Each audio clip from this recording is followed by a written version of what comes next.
We'd like to welcome the viewers in the state of Georgia who've been watching the conclusion of the ACC game between Clemson and North Carolina State. Welcome to our coverage of Southern Conference football today. It's top-ranked Georgia Southern and Appalachian State, along with Ethan Horton, Dave Weekley from Kid Brewer Stadium in Boone. And as we come back to the action, Mark Myers to the 1-yard line. As I said, Dave, this team has talent. You just replace one, run the option. As he got this ball on the right side of the field, he was wide open because nobody picked up the pitch man. When you have a guy like Adrian Peterson in the middle and you have a quarterback like J.R. Revere, these guys draw attention. Watch the pitch. Where's the defense? Nobody's there. He makes a great move, and he's off to the races. And he gets a chance to use some of that 4.3 speed. He's one of the fastest players on the Eagles. And Lyle saved a touchdown there, but now it's 1st and goal at the 1. Revere on the keeper. No signal yet. Did not get in, but look how close he is to the end zone. I think it's Mr. Peterson time here. You don't want to fool around and not get at least 6 points, possibly 7 with the field goal. Adrian Peterson has scored 106 rushing touchdowns in his career, and he's got 3 touchdown receptions.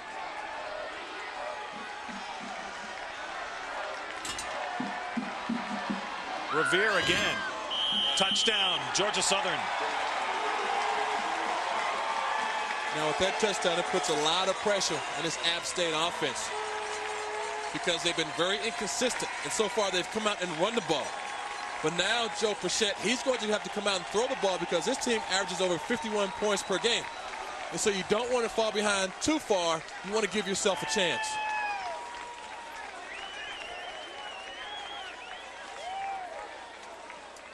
Shelton in to add the extra point. So Georgia Southern has put up back-to-back touchdowns on consecutive drives. Kick is up and the kick is good. And right now the Eagles have kind of taken the App fans out of the game. Revere has 2 touchdowns in this game, but the key was this 57-yard run by Mark Myers down to the 1-yard line. Georgia Southern 14, homestanding Appalachian nothing. Just a beautiful day in Boone in mid-October. College football. Georgia Southern leads Appalachian 14-0. It's the new show everybody's talking about, the Best Damn Sports Show, period, featuring a comedian who's a diehard sports fan and a bunch of ex-jocks who really know the game. Sports comedy, commentary, and constantly updated scores and highlights. What more could you want from a show? The Best Damn Sports Show, period, weeknights at 7:30 and 11:30 Eastern, only on Fox Sports Net. J.R. Revere, a man to be revered so far this afternoon. An amazing number of points being scored this year by Georgia Southern. Look at that, almost 52 points a game. Better than BYU, Florida, and Arizona State to this point of the season. Of course, BYU, Florida, and Arizona State, all Division 1A. Georgia Southern, right now the cream of the crop in NCAA Division 1AA. Shelton with the kick. Oh, what a hit. Fumble. Ball's loose. Jimmy Watkins on the return. But Derek Butler delivered the ball. Oh, the Butler did it. I mean, he brought everything down on that kickoff. So far, the Eagles, they have come to play. I mean, I realize they haven't been very successful here of late, but today they are definitely making a statement. This is a big hit. I have to call this kid Mr. Butler on this play. I mean, just take a look at it. That's all I can say is watch this. Oh, man. Mouth to mouth, the ball comes out. Hey, tell you what, though, that was a good call. He was down. Yes. First time of the afternoon we've seen the shotgun, and the handoff off the gun goes right to Beard, and Beard loses the football, but after he was brought down. And for Georgia Southern, that was Jamar Jones, the senior defensive end from Douglasville, Georgia, And he's had a big game already. Well, there's some hitting going on out there. I mean, Jimmy Watkins, he has fumbled, although he was ruled down. Jerry Beard, he has let the ball go twice. One fumble, I guess one play they said he was down. So these teams have come to play football. At least one team has anyway. Boy, we're seeing a lot of substitutions, offense, defense here in the early going. For Appalachian, a change at tailback as Watkins is into the game. Burchett dragged down, lost his helmet. Oh, man. Jamar Jones. And obviously, that's an aggressive face mask. Well, he reaches out. I don't think he really intended to grab the face mask or the helmet. He's just playing defense. As you're going to see Burchett, he drops back. They're running a pump and go to the outside. This play takes a little time, but you don't ask a running back to block a defensive end. Jimmy Watkins, he can't block this guy. Watch. He doesn't get a hand on it. I mean, 15 yards from the previous spot. Automatic. First down. 15 yards. You better put an offensive lineman on that defensive end. I'm just glad the quarterback's head wasn't rolling around inside that helmet. I mean, that really was a dangerous looking play. Burchett staying in there. From the eye on first down following the 15-yard mark off from the 34. Pitch back. Watkins. And he is tackled by the James Young came up from his free safety spot. I think we could just call part of that secondary the Young crew. You had David Young, number 18, James Young, number 1. But when you look at this defense, Dave, they are not really respecting the pass. They are playing the run, and they're committing literally 8 and 9 men to the line of scrimmage, and they're daring the App State Mountaineers to throw the football. There's a good look at James Young, redshirt freshman from Tampa, Florida. Tampa Bay Technical High. Has 4.4 speed. He's going to be a big part of that secondary for years to come. And there's the strong safety, number 18, David Young, redshirt junior from Columbia, South Carolina, not related. Little end around action and just nowhere to go. Tried to get that to Jermaine Little, a freshman from Miami and Miami Beach High, but that guy right there, number 56, Joe Scott, their leading tackler, junior from Fitzgerald, Georgia, stayed home and made the play. Joe Scott made the play, but Jamar Jones, he really did his job. He has been pursuing the passer. He has been playing the run. As we look here, you're going to look at Joe Scott. His is a former walk-on and outstanding middle linebacker. But Jamar Jones makes the play because he stayed home on defense, and he allowed Joe Scott a chance to make the play. So it's 3rd and long. And the Apps want to talk this over. They burn the first of their 3 timeouts. Appalachian and Georgia Southern essentially the same percentage-wise when it comes to 3rd down conversions. Yeah. Appalachian converting about 39% of the time. But they need to get a little momentum back here in front of their home fans. They're already down 14-0, and frankly, they haven't showed much to stop Georgia Southern's offense to this point. No, Dave, this is a huge 3rd and 10 play. I mean, they must convert because on offense, Georgia Southern, they've done exactly what they wanted to do. Come in and rush the football, make big plays, put the pressure on the offense, because defensively, look at this ball club, in the first half, they have been out of games. Yeah, they have blown out everyone, so they really haven't been tested late. And so far, they're holding court. It's 14-0, so they're playing true to form. Good look at Paul Johnson on the Georgia Southern sidelines, and he knows this is very, very important territory if they want to win the Southern Conference. The way we try to approach them is, one game at a time, and certainly it's a big game from the ramifications of the conference championship. Since I've been here, nobody has won the conference with 2 losses. Appalachian has one, and we know we're going to get their best shot. 3rd down and 10. Folks was in motion. Burchett, just buried. Sacked by Eric Hadley, freshman from Thomasville, Georgia, Thomasville High School. I mean, you could have taken your pick. A lot of pressure by the defensive front. A 3rd and 10 situation, an obvious passing down. And those guys up front definitely pinned their ears back and came after the quarterback. So the Apps will have to punt once again. McKinney, who was all Southern Conference first team punter last year, gets the punt away to Williams. And he is knocked out of bounds in front of the Georgia Southern bench at the 47-yard line. So Georgia Southern with a 14-0 lead in great field position for this drive. Well, they've had great field position.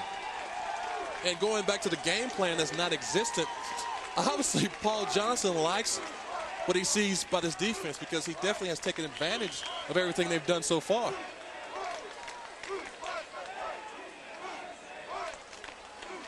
There's Adrian Peterson. Still looking for his first touchdown of the day. Revere, the keeper.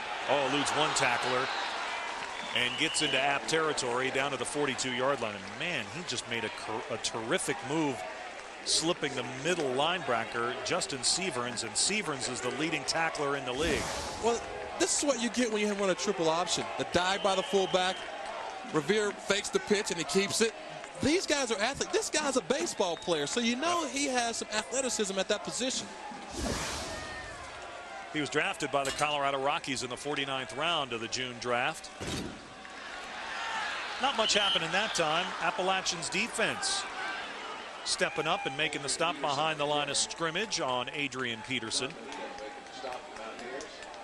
I mean, Peterson gets all the ink. But when you have two guys in the backfield that draw as much attention as these two guys do, it opens up everything for everyone else.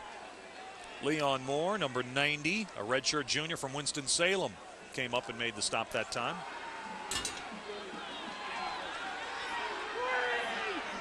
Peterson got back to the line of scrimmage. No gain. Revere, the keeper, finally lets it go. Nowhere to go that time for Mark Myers. The play was defensed well by the Apps. What we're seeing, Dave, is an offense that's forcing the defense's hand. I mean, they're taking the linebackers out of play with a dive play. And really the secondary guys who pretty much, they want to, defenders, let me put it this way, Dave. Cornerbacks, safeties, they don't like to do a lot of hitting. Right. Now they're forced to come up and make tackles. Yeah, they're going to have a good game if the Apps are going to get back in this thing. So it's 3rd down and 7, and Georgia Southern would prefer to run, but here it looks like they'll have to throw. Revere, the pass, in and out of the intended receiver's hands. Derek Owens in front of the Georgia Southern bench. So the App defense holds. But also Josh Jeffries, number 58, and he comes in and applies a lot of pressure. And Coach Moore thinks he's the best player in the Southern Conference as he made first team All-Southern Conference last year, and they feel like he's an All-American candidate. Oh, no question he's an All-American candidate. Jeffries has a total of 4 sacks so far this year to lead all defenders in the Southern Conference. Shelton set to punt the football.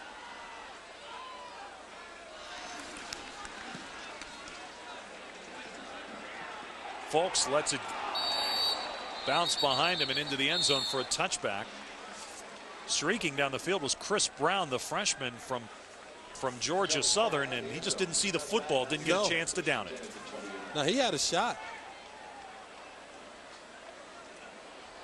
Now we have to see what Jerry Moore has up his sleeve because they have to get something going here before the half. Definitely, I think, in the second quarter as we wind down in the first quarter. Appalachian at times this season has really had a struggle getting their offense on track. They beat the Citadel 8-6 in a game in which they didn't even score a touchdown. Now we've got 5 wide receivers as Burchett operates from the gun. Pass is complete to the 25-yard line. That's Folks. It's a nice catch because number 35, Chris Brown, was all over it. I think on that App sideline, they're thinking we have to get this team to respect the pass, and that's why they've come out now in that 5 receiver set just to get the defense to spread out, and hopefully they can open up some seams on the inside. One point about Folks, you're not going to believe this. Talk about a big play guy. 25 of his 34 catches in his high school senior year in Fort Wayne, Indiana, went for touchdowns. Wow. Appalachian. I'm sure they didn't want to do that, but the Apps are going to burn another timeout. But also, folks, he's missed some time. He missed all spring practice due to surgery for a hernia. So he's playing catch-up. And this is a kid that have a lot of expectations for, high expectations, because you look at the receiving core, only Sterling Haywood is the only returning guy with a catch. Yeah, they really don't have a lot of experience over there. All right, Ethan, let's go ahead and take a look at the top 10 in 1AA football. You see Georgia Southern at the top of the list, and Appalachian is number 8. Montana, Georgia Southern defeated them for last year's national championship. Furman, you know, we're talking a lot about Georgia Southern and Appalachian. If Appalachian would win today, Furman would be alone atop the Southern Conference.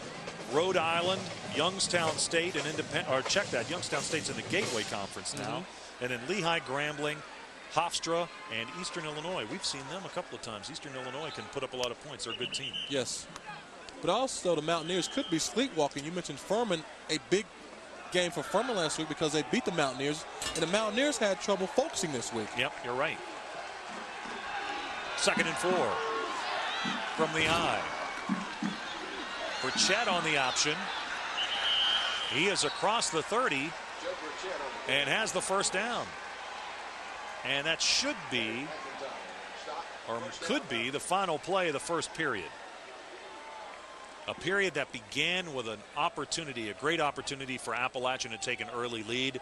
The Georgia Southern's defense stoned them on downs inside the 1-yard line. And then Georgia Southern tacked on a pair of touchdowns, and they hold the lead 14-0. Get a little load of the scenery here at Kidd Brewer Stadium. It's absolutely beautiful in here. It is. Guess we'll get one more snap, possibly 2. 5 wide receivers for the Apps. Burchett going to send this one long. Incomplete. He's trying to get that football to Sterling Hayward, the sophomore from Summerville, South Carolina, Stratford High. But he wasn't open as Deion Stokes with the coverage. And they went back to that pump and go, but until you can complete some passes underneath to open up some holes on the outside, why try to throw the ball deep? Because in the secondary, they're just playing what they see, and so far they haven't seen a lot through the air. We asked Jerry Moore about Joe Burchett, and he said that he hadn't been as consistent as he would like. He had 2 interceptions against Wake, 4 interceptions against Citadel, 1 against Furman last week. Here's the pitch. First carry of the day coming through there for Jose White, sophomore from Rock Hill. We've come to the end of the first quarter. A quarter dominated by the Eagles of Georgia Southern. Georgia Southern number 1 in 1AA football. J.R. Revere with 2 touchdowns in the first quarter. We're heading to the second. Georgia Southern leads Appalachian 14-0.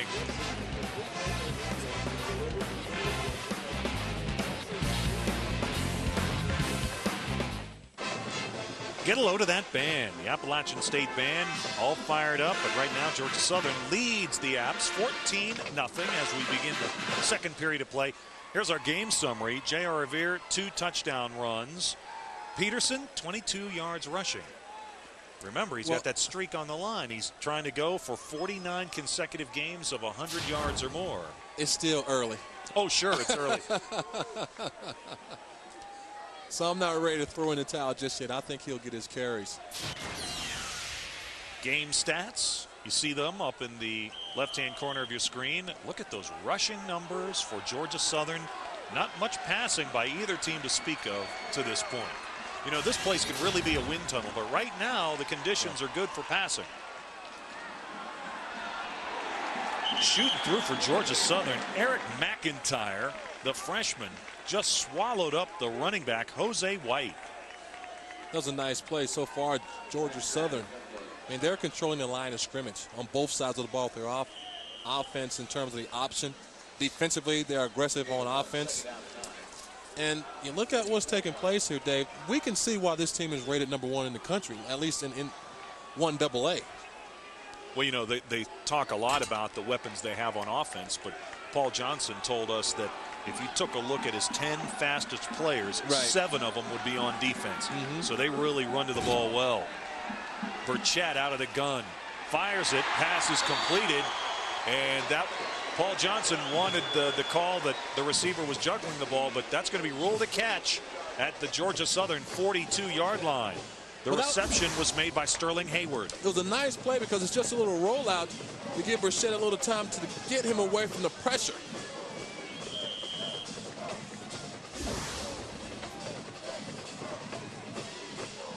All right, so the Apps are back in Georgia Southern territory for the first time since their initial possession that started at the Eagles' 11 following an early fumble.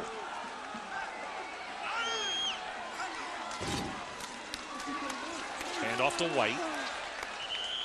White was doing everything he could to get away from the defense, but the Eagles just got great penetration right at the line of scrimmage. Well, what we've seen now is a change up in the backfield. I think White offers this team a little more diversity because he's a dip and dodge guy, a stop, restart type of player. And when you look at Beard and Watkins, they appear to be more straight line runners. And when you have this type of defensive front so aggressive, you need a guy that can change direction and make them break their ankles on this turf because it's hard to change direction. Jerry Moore's used to having one go-to back. Right. Kareem Razak was hurt, knocked out for the year in a serious preseason injury. So they're going with a variety of tailbacks. Burchett, the pass, it's caught. Fulks, the freshman from Fort Wayne, made a nice grab. Well, it's just the same play they ran a few plays ago to the left. And what you have is Andrew Layton. He's just running off, and folks, he's coming underneath. So there's nobody underneath the pass route because the linebackers are coming up to rush the quarterback. That was a nice catch. Excellent catch. 1st and 10 from the 30-yard line. Jerry Moore told us that, you know, with so many backs, using multiple backs keeps fresh backs in the game, but it also hampers the backs. Nobody really gets into a rhythm. Sometimes it takes 20 carries for a back to really get into a rhythm. Meanwhile, Jose White is inside the 30-yard line down to the 28. Well, as many times as Jose White has run the ball so far, I think he is going to be the go-to guy here down the stretch. I realize we're early into the second quarter, but as you stated, he wants to go with one guy. I think this guy gives him the best chance of making a big play just because of his running style.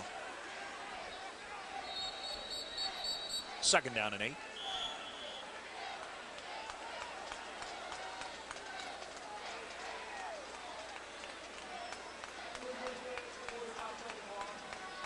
All right, they want to reset the play clock, so we've got a brief stoppage. Gives me a chance to tell you we're up in the booth today with a couple of the members of the basketball team for Appalachian. Donald Payne and Buddy Davis. They went to practice today. This was the first day of basketball practice. And there's White. White's going to stretch it out to the 26-yard line. So no, while it's football season here at App, now it's basketball season too. Houston Fancher working out of that beautiful new facility here on campus. It is nice. I know a lot of coaches started practice this morning at 6:30, or there was midnight madness last night. At least Coach Fancher let the team sleep in until at least 9 o'clock. No doubt about it. You know, Georgia Southern is out there, #1 in 1AA football, and they are the preseason pick to win the Southern Conference basketball championship this year.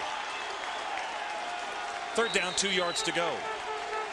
Appalachian with the ball at the 22-yard line, trailing 14-0.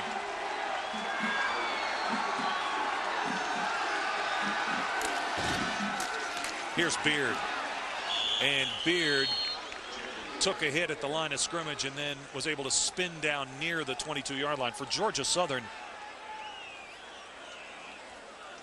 Pescata, number 44. Yeah, that was big Freddie Pescata. Man, as you notice, they changed backs here also.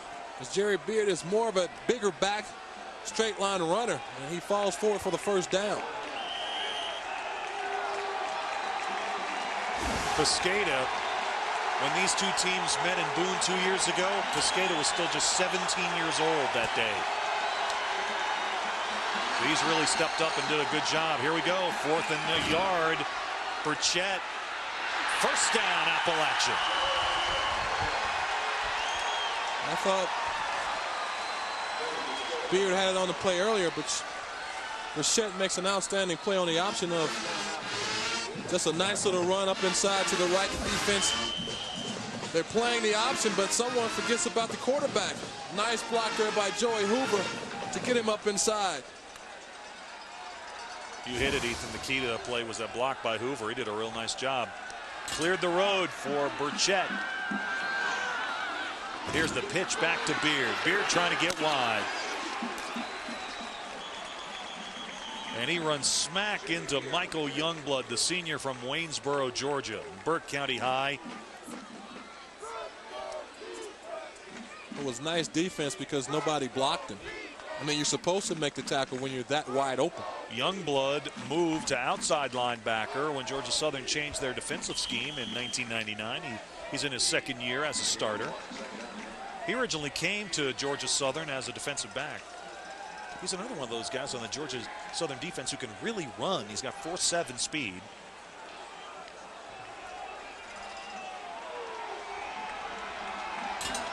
Gain of a yard, make it 2nd and 9. Burchett, the pitch back to White. And White is chased down from behind.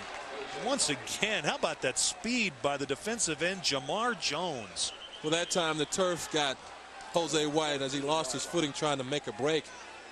When you get on a wet surface, you have to kind of gather yourself before you try to make that break to get that plant foot down in the turf so you can push off. We've got an injured player down for Georgia Southern.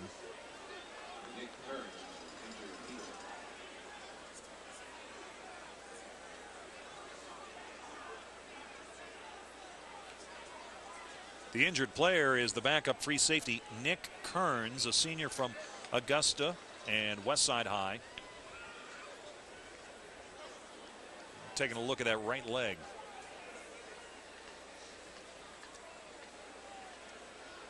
So play is stopped for the moment with 10 minutes to go here in the second half. Appalachian in the midst of their best looking drive of the first half. Well, they've come out and hit some pass plays.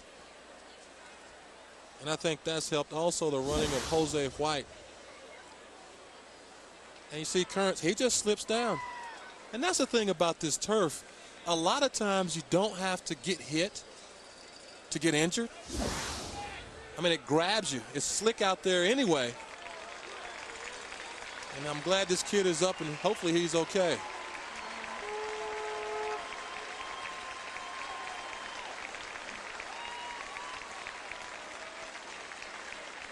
He's a former quarterback who moved over to defensive back in 1998.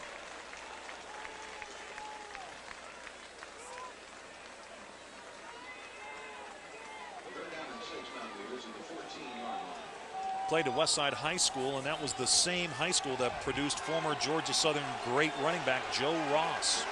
Try to get an injury update on him later. 3rd down and 6. 3 wideouts, 2 to the right out of the gun. Burchett rolling left, gunning inside the 5, pass is caught.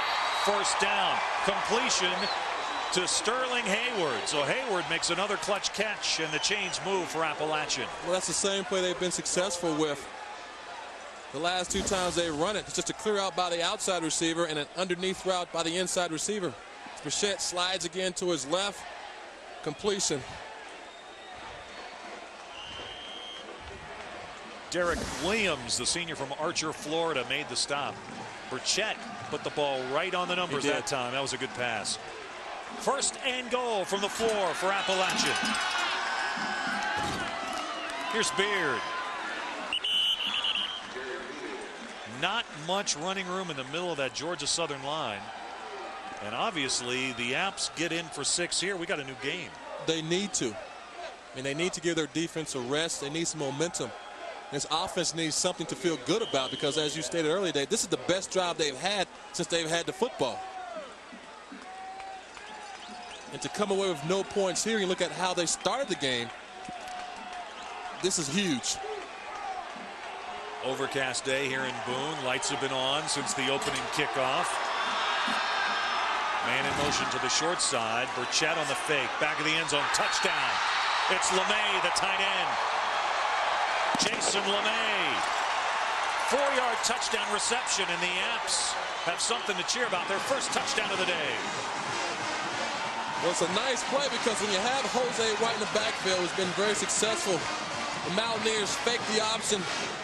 LeMay sneaks out in the back corner of the end zone for 6. It's going to be a nice play because everyone on defense, they were paying attention more to the football than the tight end. Eric Rockhold is on to attempt the extra point. The holder is the punter, Nate McKinney. Wes Allen, the snapper. It's up and good.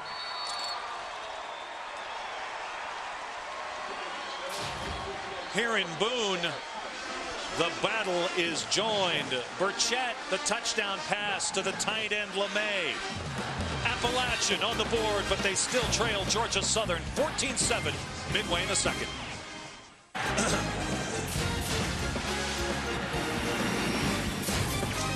And we welcome you back to your regional home of Fox Sports Net and our coverage of college football live from Kidd Brewer Stadium in Boone, North Carolina. Dave Weekley along with Ethan Horton. The rain has started.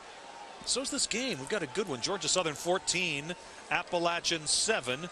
The Apps getting into the end zone for the first time this afternoon just moments ago. Just a little misdirection. As I stated, nobody covered the tight end because everybody followed Jose White. And Jason LeMay found pay dirt as he gets 6 points. Wow, a 17-play drive took more than 7 minutes off the clock. And Ethan, considering that Appalachian had such a great scoring opportunity in the opening moments of the game, they were stopped inside the 1 by Georgia Southern. How big was that TD? It was a big play because you look at this ball club, they were down all last week with the loss of Furman. Now they come back against the #1 team. Now they're in a ball game, in a game that they can easily win if they stay in the game mentally. So I think it was more mental than anything else. PJ Cantrell will take it from the goal line. Look at that, 5 blockers in front. Ball's loose, and who's got it? Appalachian has it. Do they have it? Yes, they do. The Apps have it. Bottom of the pile, Marshall Quattlebaum, senior from Grayson. And maybe the rain affected the ball. I know it's a little wet out there. And Cantrell just starts back up the field. Oh, nice play by number 11, Wes Hunter, as he puts his helmet on the ball and knocks it out. I mean, Wes Hunter is a gamer. Cantrell is playing due to injuries, and he has a nice wall in front of him. But Wes Hunter just penetrates the wall and knocks the ball out.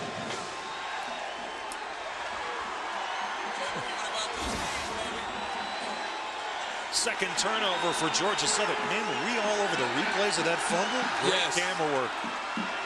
Here's Beard. Blasted in the backfield. Oh, and a flag comes down. Comes in late. Derek Williams came in at the strong safety spot and just planted the running back, Beard. What a play. I mean, these guys have taken it up a notch. They have risen from the dead. I mean, these kids are playing football. They understand the importance of this game. I mean, hello. Wow. What a hit. Yes, sir. I mean, look at Jerry Beard. He's going in the other direction. I mean, App State needs this game. By the offense. 10 yards from the previous spot. Remains first down. Well, following the big fumble recovery, another penalty. Well, they can ill afford to lose points here. I mean, we stated how they started the game. They lost the ball deep into their own territory. They've come back and put 7 on the board. This is another opportunity to tie this football game. First down and 20.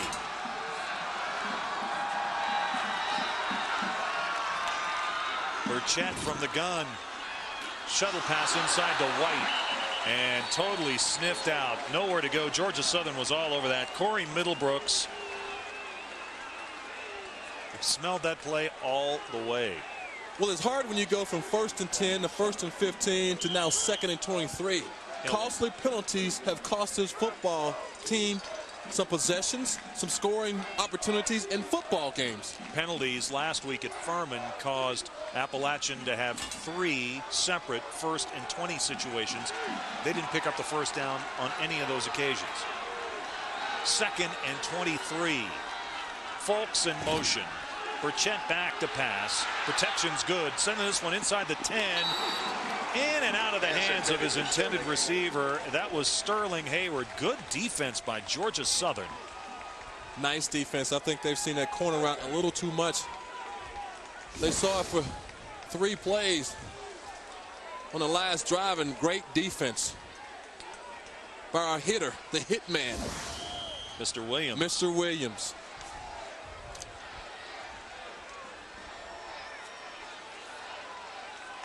So now it's 3rd down and 23. I mean, 3rd and 23, Dave. I tell you what, there are not very many plays in the playbook. No. But the play they've picked features 4 wide receivers, and it's trips to the left. Burchett sacked, and that's going to take him out of field goal range. For Georgia Southern, Winston Hardison, junior from Palm Bay, Florida. Well, nobody was open. I mean, Burchett standing back there, he has a lot of time, but the secondary just covers everyone. And when you hold the ball that long, this is what happens. Flags are down. So this drive that started following the fumble at the 17-yard line, yes, not even a field goal attempt. Well, now you can see how important the penalty was. Because even if you don't put yourself in a penalty situation, at least you have a shot at the field goal.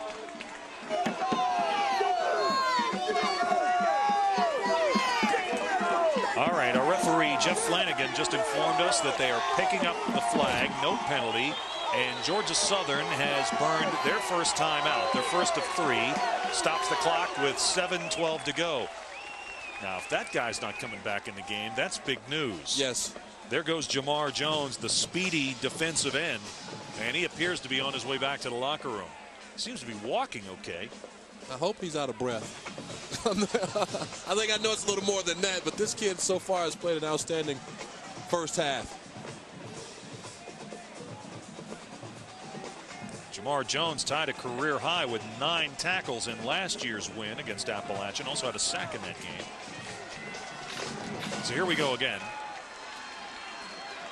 McKinney will punt. And Ant Williams is back to receive the kick at the Georgia Southern 10.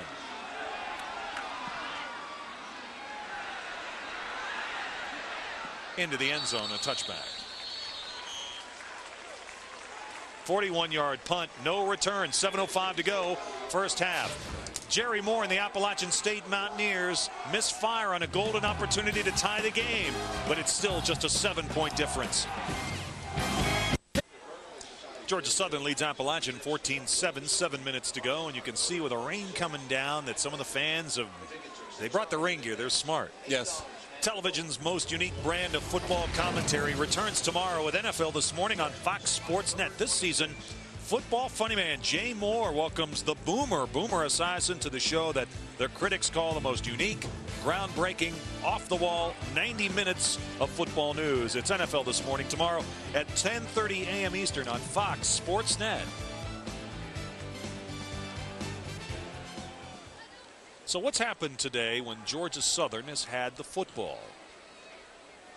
Well, they've done very well with it.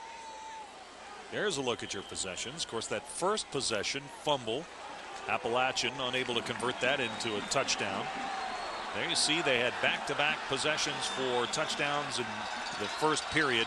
Now they've got the ball with a 14-0 lead. Adrian Peterson across the 25 up to the 27-yard line. Justin Seaverns, the senior from Cartersville, Georgia, makes the stop. So number 27 made the tackle at the 27-yard line. I look for this offense to come back out and just start running the football. Don't take any chances and try to put this team away.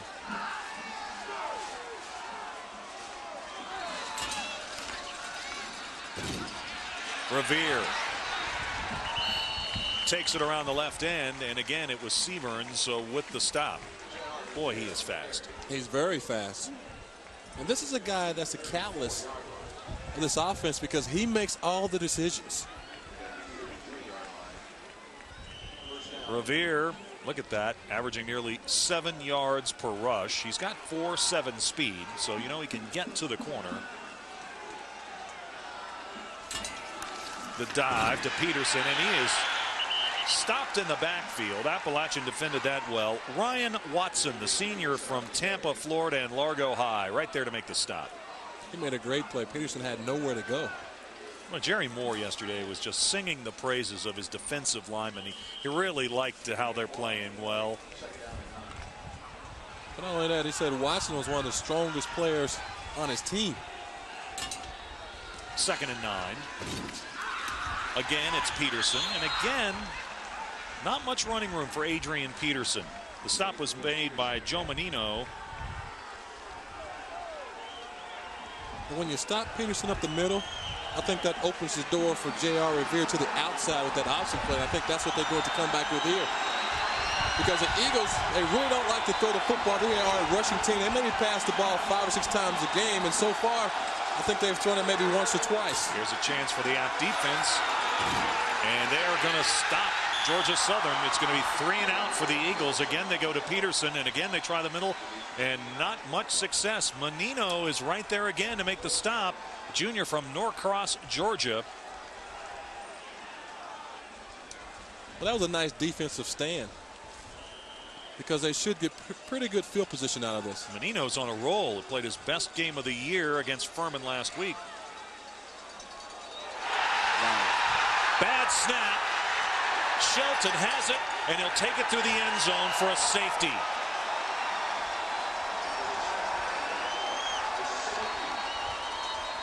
That's a very smart play to run out of the end zone, because you look at this football game, the Mountaineers have had every opportunity to either be in the lead or be tied. And now you have a situation where there's a bad snap. Shelton runs out of the end zone. Good play by Shelton, because instead of giving up maybe 6 or 7 points, possibly 3. Brad Bird, the deep snapper, a senior from Livonia, Georgia, never gave his punter a chance. You only give up 2 points. I mean, the Mountaineers have had some chances. And when you're a good football team, you have to keep playing well. So far, Georgia Southern, they're very lucky to be ahead in this ball game. And when you are a good team, you have to take advantage of what's in front of you.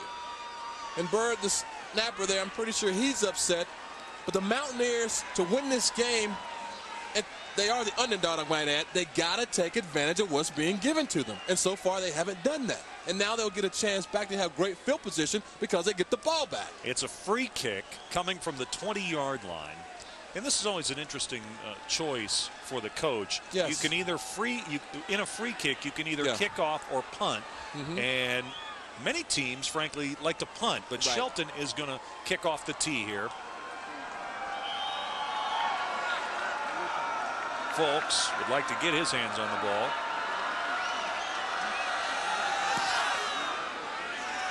Line drive. Out of bounds. That was real close to staying inbounds. Yeah, it really was. So on a free kick following a safety, much like a kickoff, Appalachian will accept the penalty, and they'll get the ball at the 35-yard line. 4:38 to go in the first half. Appalachian getting closer, but Georgia Southern still leads 14-9.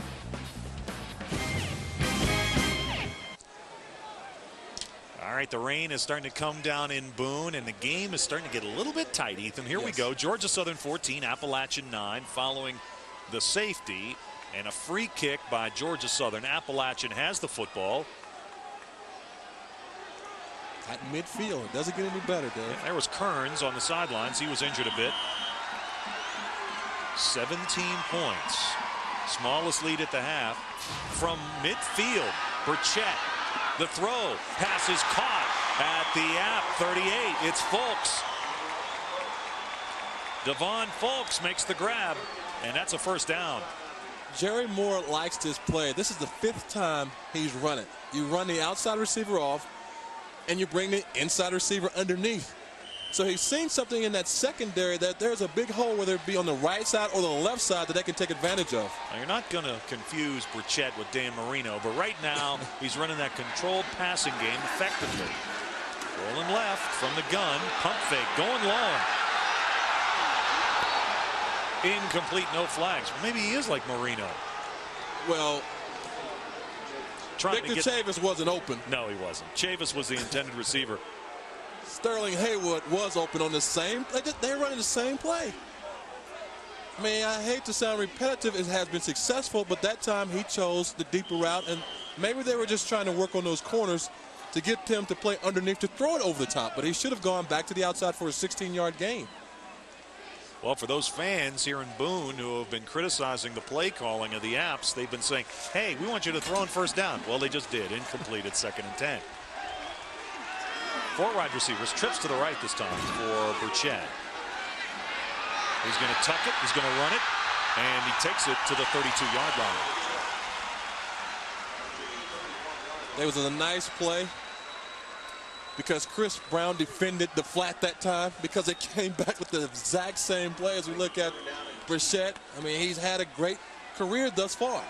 A little inconsistent, but so far this season, you know, he needs to pick it up just a little bit. You know, Jerry Moore told us that his quarterback Burchett may be feeling the heat just a little because last year they had 3 quarterbacks. They had Jeremiah, they had Reeves. Joe sort of knows he's the man this year and all that entails. 3rd and 2. Tried to get to the outside, slipped as he made his pivot. Really nowhere to go. And for Georgia Southern, Mosqueda came up and made the stop. But also he wanted to pitch the ball, but number 56, Joe Scott, defended the pitch back, so there was really nowhere to go with the football. Tell you what, Ethan, I think we're going for it on 4th down again. Well, they've had a lot of opportunities to change the momentum, and they failed. So why not try it again? It's going to be 4th down and 4 yards to go. We have just a brief stoppage of play. Appalachian State 4th down conversions to this point of the year, 5 of 9.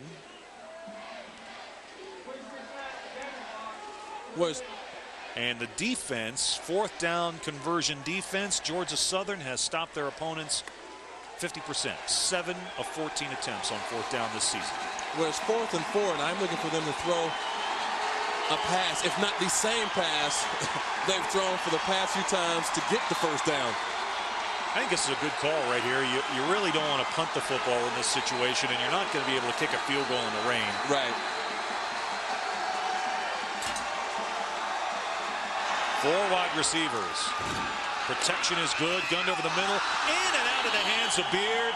He had the football, and he would have had the 1st down at the 25, but he couldn't hold on. Slippery football. Michael Youngblood had the coverage for Georgia Southern, and the ball turns over to the Eagles on downs. Well, Youngblood could have distracted him. And he's jumping up and down as if he makes a play on this football.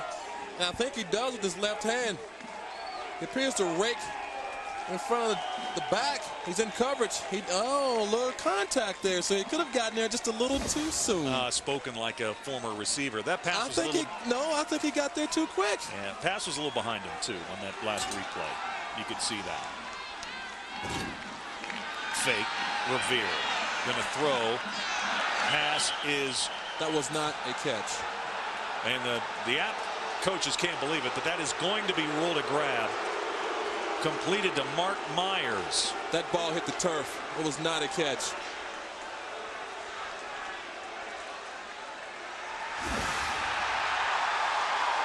The ball's going to hit the turf right there. Myers makes a great effort. It was just a poorly thrown pass by J.R. Revere. And the completion has been overturned. So it'll go as an incomplete pass.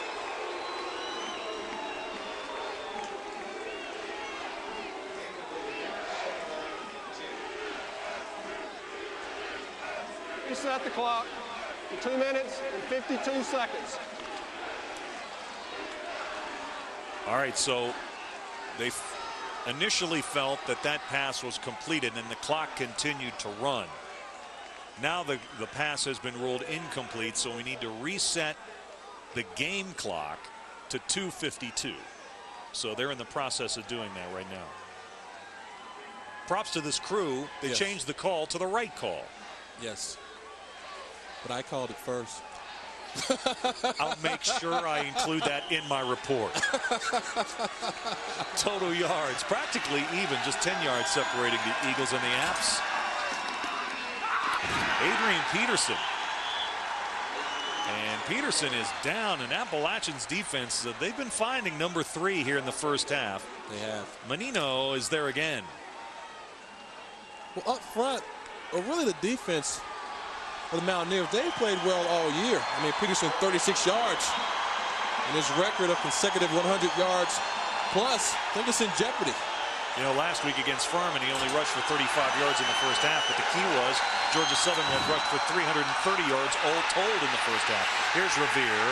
Revere to the 37. And right now, the Apps defense feel like they're turning the tide a little bit. Georgia Southern's got to punt again. Well, the Mountaineers have won the field position battle. They've called timeout. I mean, they just haven't been able to capitalize on their opportunities. And once again, they're going to get great field position. That was the last timeout of the first half for Appalachian. So they're going to have the ball with just over 2 minutes to go, but they won't have any timeouts. Georgia Southern scored the first 14 points in this game, and now a touchdown and a safety. It's 14-9. Stay with us at halftime. Coming up at the half, a feature on the Georgia Southern Eagles' tradition of excellence. We'll take a look at the Appalachian State quarterback in detail, Joe Burchett, and a Southern Sports Report update coming from our studios in Atlanta. And we got a lot of stuff to talk about from Atlanta. The Gators, the Florida Gators, play tonight at Auburn, and we've got NFL previews for tomorrow's games for the Titans, the Atlanta Falcons, and the Carolina Panthers, all coming up at the half. Baseball playoffs today, too. Yes. Lots of stuff going on. Great time of the year. Shelton back to punt. Fulks to receive it at his own 20. Shelton got that long snap in good stead. Got it away. Fulks on the run. Fumble! Recovered by Georgia Southern. Coming up with the football, Chris Brown. Well, there's a penalty, so that might save the Mountaineers, but that was not a smart play. Fulks trying to save yardage, trying to field that ball on the run. But when you feel pressure, you let the ball go. Big play. Holding is the call on Georgia Southern. So the Apps will accept the penalty and get another punt. The Mountaineers can thank the Eagles on that play. And I'm pretty sure Coach Jerry Moore is saying to himself, what in the world is going on?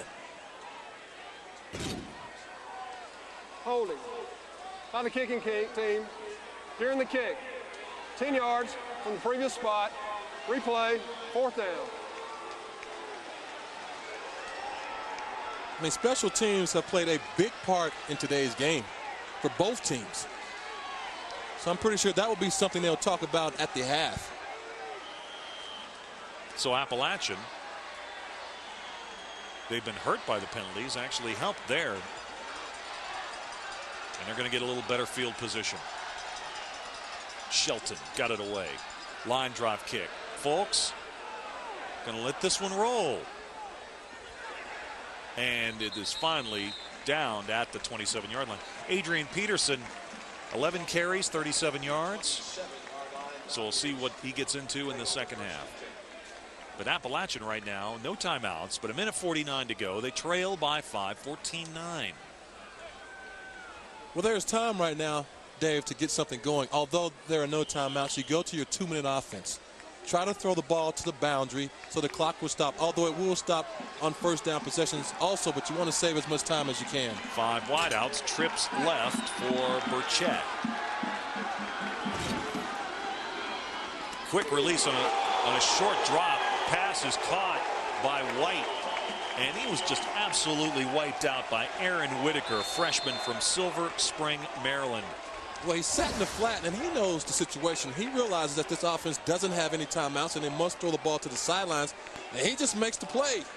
Oh, man. I mean, we've seen some great hits out there today, and we still have another half to go. I mean, he's playing zone coverage, and White enters the danger zone. Here's the call on the penalty. Play, 1st down. All right, so take the completed pass off the board, and Appalachian will take the 5-yard offside penalty instead to make it 1st and 5. Clock running again, counting down to 90 seconds in the first half. Burchett rolling, lets it go. Oh, threw that in a crowd. He's trying to slip it in there to his leading receiver, Hayward, and he was sandwiched by 2 Eagles defenders. I don't know, Ethan. I thought Burchett had all kinds of room to run. Well, he may have, Dave, but right now they don't have any timeouts, so they're trying to keep as much clock as they can. But that's the same play that they've been successful on. But the Eagles have made adjustments to the players. We saw Drake Cooper over there. He's in his zone. So they're waiting for that inside receiver to make that out cut. Before, I think they were jumping off with a deep receiver, so they're really playing the coverage now. Clock stopped on the incomplete pass. From the 32, Fulks are going motion. Burchett, pass caught, flags are down. Looked like we had some motion in the Appalachian line. Pass was completed to Andrew Layton. Prior to the snap, false start by the offense, 5 yards, remains second down. You know, these Georgia Southern fans who are in the house, they're making some noise. They're having a good time. It's about a 6-hour drive up here. So you can tell they love their football. Saw a lot of Georgia Southern fans last night around town.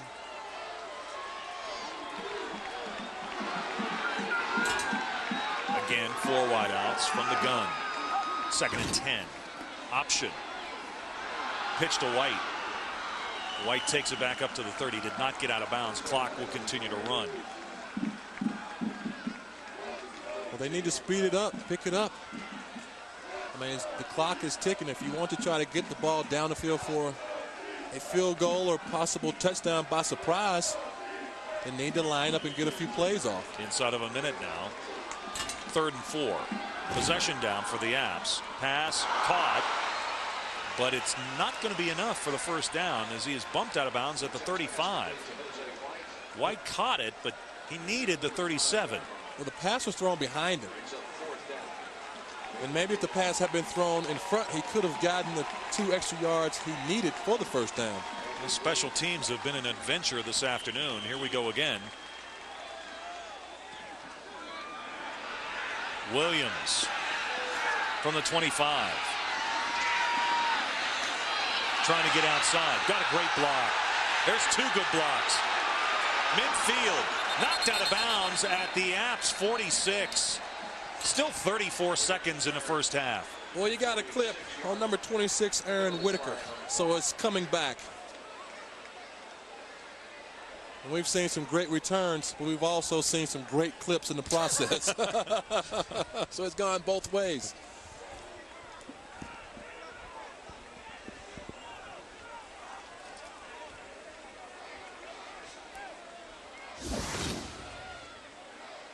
And watch the right side of your screen. It's going to come in right about now as he makes his break. Illegal block right there. Above the waist, in the back, by the return team. 10 yards from the spot of the foul. Williams is a threat to go, but we'll be bringing this one back. You know, this is normally the time of the game, Ethan, where the second line guys for Georgia Southern are thinking, hey, I'm going to play a lot today.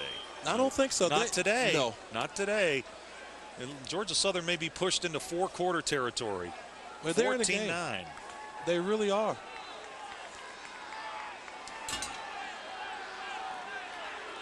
Georgia Southern has 2 timeouts left. Peterson. KT Stovall, first time we called his name today, a sophomore from Fayetteville, North Carolina, and Pine Forest High makes the stop, and it looks like Appalachian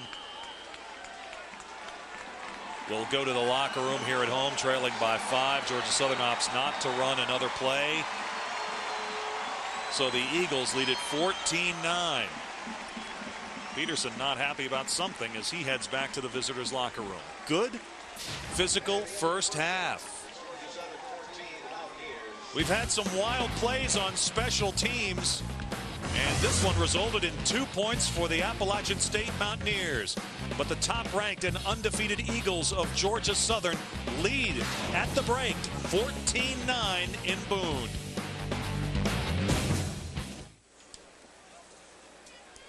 It's halftime. Georgia Southern, the Eagles, #1 in 1AA football this week in a Southern Conference matchup on the road this afternoon at Appalachian to take on the 8th-ranked Mountaineers. It's 14-9 Eagles at the break. Georgia Southern has put back-to-back national championships in 1AA up on the board. In last year's showdown with Montana in Chattanooga, Georgia Southern led 20-3, but suddenly found themselves trailing in the fourth quarter when Adrian Peterson ripped off a 57-yard run in the final period.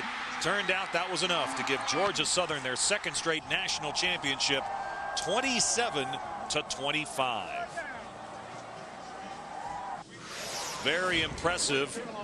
And the Georgia Southern Eagles have been one of the premier teams in NCAA 1AA competition. You go back to the 80s, that continued into the 90s when they joined the Southern Conference. Dave Branch has more on what's going on at Georgia Southern, why they're so successful. In football, dynasties seem to last only a decade. Arguably the most famous are the Pittsburgh Steelers of the 1970s, or the San Francisco 49ers of the 1980s, and most recently, the Dallas Cowboys of the 1990s. Each won 3 Super Bowl titles during their decades of dominance, but no one, professional or college, can match the recent success of the Georgia Southern Eagles. Their statistics are mind-boggling. In the last 16 years, 175 wins, 12 1AA playoff appearances, 8 national championship game appearances, and yes, 6 national titles. For head coach Paul Johnson, the current success of his program has only raised the bar for the future.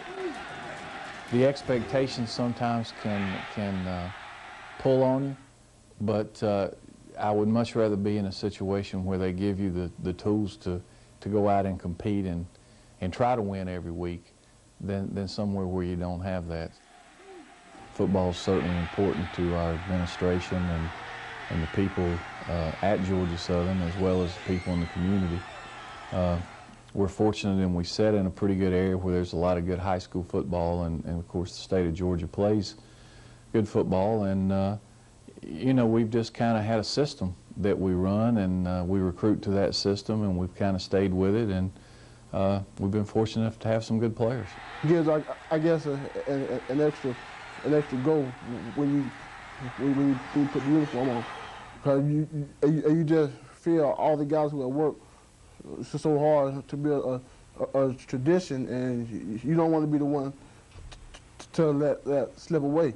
We never look at the rankings to see where we're ranked, or that's not a big deal, and because in our in 1AA you play for the national championship on the field, so our team sets goals. We like to try to win the conference and get into the playoffs every year and compete for the national championship. And if you're going to do that, you better take it one game at a time. You don't get in the game in December worrying about it in August.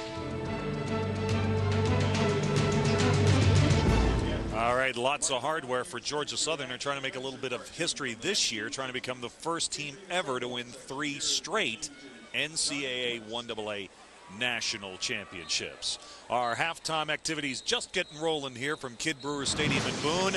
Up next, we'll take a closer look at the outstanding quarterback of the Appalachian State Mountaineers, the leading passer in the Southern Conference, Joe Burchett. We'll be back with more in a moment. Stay with us.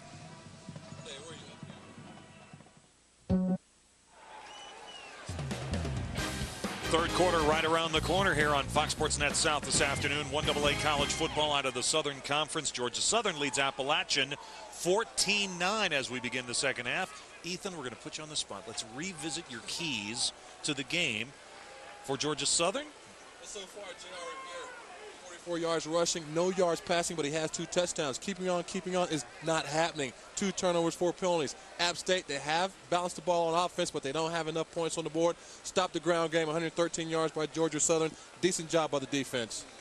Boy, part of the key to the game has been all of the mistakes, and it started early. Georgia Southern got the opening kickoff, and they fumbled. Well, you look at this App State defense. I think they defended this offense very well as they come up with the turnover here, but points didn't happen. On special teams, a lot of penalties, a lot of turnovers, but once again, these teams aren't taking advantage of what's being given to them. Watkins here just gets drilled by number 43, Derek Butler. And then when you look at this Georgia Southern football team, they haven't been efficient. Bird snaps the ball over Shelton's head. He takes the safety, a smart play because he doesn't give up 6 or 3 points, although he had to kick the ball back off. First half stats quickly. Appalachian with more first downs. Georgia Southern with a slight edge in total yards. Look at the time of possession by Appalachian, and the penalties have been a big story here in the first half too. Yeah, I think so. If they can get away from the penalties and play efficient football, maybe they can get back in this game and possibly win it. All right, Appalachian will have the football as we begin the second half. Off the opening kickoff, that's Little. And Little has a good return out across the 35 near the 37-yard line. Good starting position for the Apps, who have scored 9 consecutive points after trailing at one time in the first half, 14-0. This is their time again, Dave. Offensively, they'll get very good field position. They know the penalty, but I think it was against Georgia Southern, so they'll have a chance to drive maybe 60 yards to get in. On 1st and 10. All right, encroachment was the call. The penalty was refused by the Apps, and they'll take the ball 1st and 10 at their 37-yard line. Burchett, saw a nice feature on him at halftime, steps under center. After a bit of a slow start, kind of got the short passing game going, and that helped put together a 17-play drive that resulted in the Apps' only touchdown of the game in the first half. Handoff is to Beard. He's across the 40, a good surge up to the 43. I think they're going to come back out and try to establish the line of scrimmage because they lost that during the first half. Such a big game. None of these seniors will repeat this. Georgia Southern have ever won a regular season game at Kidd Brewer Stadium, so this is their last shot to do that. Burchett back to pass, guns it across the middle, and the pass is incomplete. Well, I thought he could have hit Joey Hoover in the flat because he was uncovered. His other 2 receivers were covered very well by that defense. Ethan, let's take a look at some injury updates from the first half of the game. For Georgia Southern, Young, neck sprain. Jamar Jones, we saw him leave the field. He's got a dislocated wrist. Nick Kearns, a safety, has a left knee problem, and Dion Stokes, a thigh sprain. Third down. Burchett keeps it on his hip, sends this one down the field, complete. Big play. Andrew Layton. One of the few times today, Ethan, that they've had success throwing the ball down the field. Well, Dave, it was a play action, and it sold the defense, but also Layton was also able to get down the field and run a quick slant, but the play fake is really what sold the play here. And he's wide open man coverage as he makes the play. I mean, watch the defense. They're all sucked up with the play fake, so there's nobody in the middle of the field. And number 1, James Young tried to get back there, but he couldn't. Burchett with a great play fake there. Here's Beard. Beard slips one tackle and dives forward near the 22-yard line. Well, they're coming back out and running the football. I mean, with a bigger back in Jerry Beard, because we also saw Jose White, the little scat back, but I think they want to play power football in this weather and not really try to get too fancy. And they were going off the right side that time, led by their outstanding center, number 68, Tyler Elkins, a senior from Hendersonville, 3-year starter. The right guard, Joe Patrick, also another 3-year starter. So they've got some veteran experience on the right side of the line. Second down, short 6.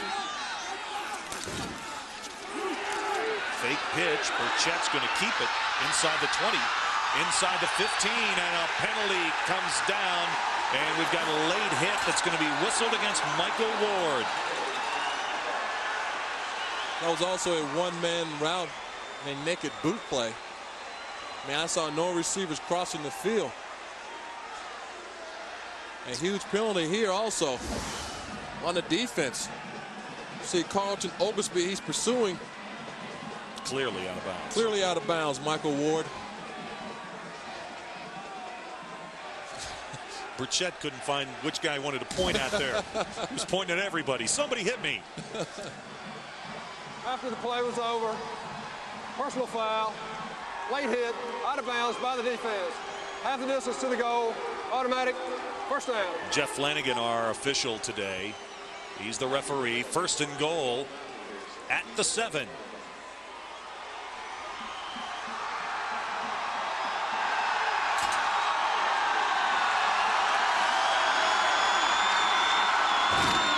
Pitch. Beard inside the 5 to the goal line. Touchdown Appalachian. A big mistake by the defense. Nice running and blocking. I mean, App State, they were very fortunate to get a flag to get the ball down there, but also it was a chance for them to take advantage of an opportunity, something they did not do during the first half. I mean, great field position. That's how you finish drives off, by putting points on the board. Jerry Beard, a 7-yard touchdown run. I think they're going for 2 here. Yeah, you put that safety in there, and Appalachian's got the lead, 15-14. They go for 2 here. It would force Georgia Southern to have at least a field goal to tie the game.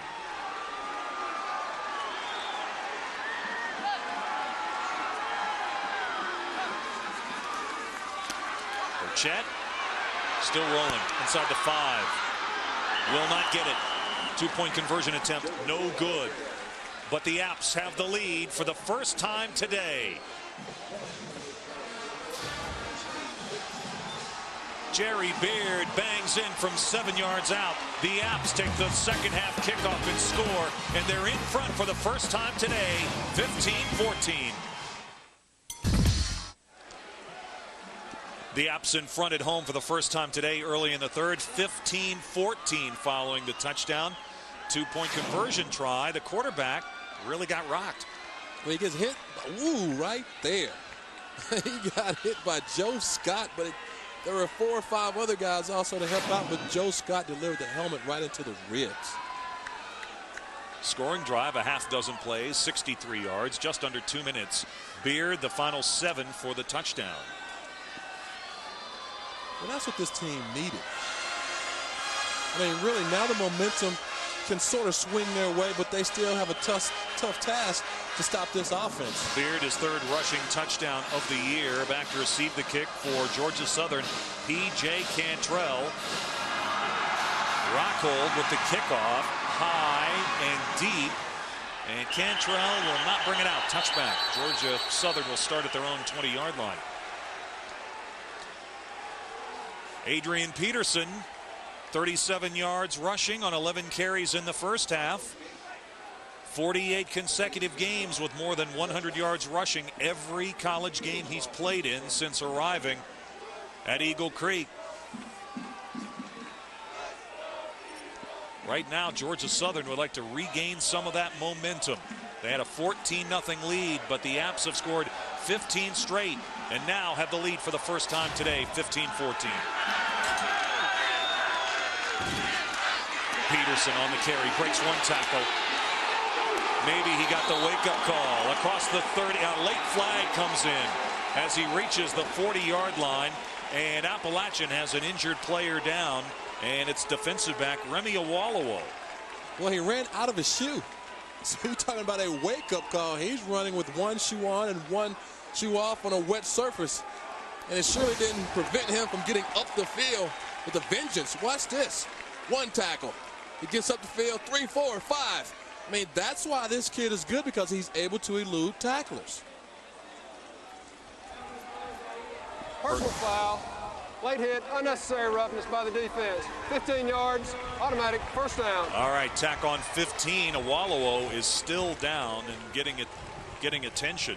Boy, as we looked at that replay on the run by Peterson, he got a great block from the right tackle, Bubba Brantley, redshirt senior, 5th-year guy, Sandersonville, Georgia. One thing about Bubba Brantley, too, his given name is Melvin, but he likes to go by Bubba. But right now we're worried about Awolowo as they are checking out the right leg. It looked like they were working with his knee. There's a good look at Bubba. And he looks like a Bubba, doesn't he? Yeah, and if Bubba wants to be called Bubba, who am I to say? How about I tell him that after the game, and you and he can talk a little bit? We can talk about some of his favorite topics, hunting and fishing, which would be the norm for a guy named Bubba. You're right. All right, Adrian Peterson.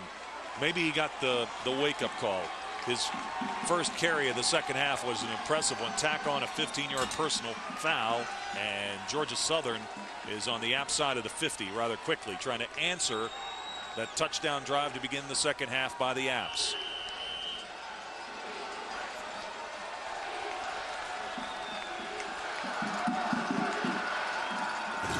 Revere stopped in the backfield. Stovall, the defensive end, wrapped up the fifth-year senior quarterback J.R. Revere. That's a big loss on first down. It was a nice play by Stovall because he penetrates the backfield and he stops the option. I mean, he took out the pitch back, which was Peterson, but also made a play on Revere. Stovall, very, very strong, set a high school bench press record in his weight class. That communications major sent a message with that play. Loss of 7.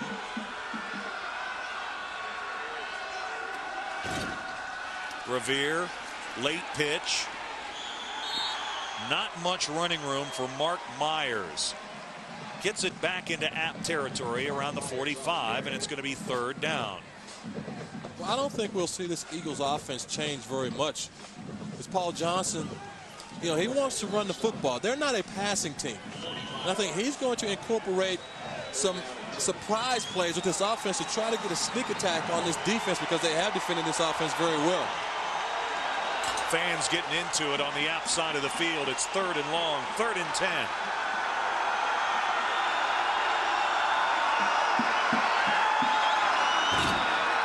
Revere to pass. Swallowed again. And it was Stovall coming like a freight train off the corner. Revere never saw him. No, he read this play. I mean, KT Stovall, he's replacing an All-American and Jimmy Freeman, but now he's playing like an All-American. He fights off the block.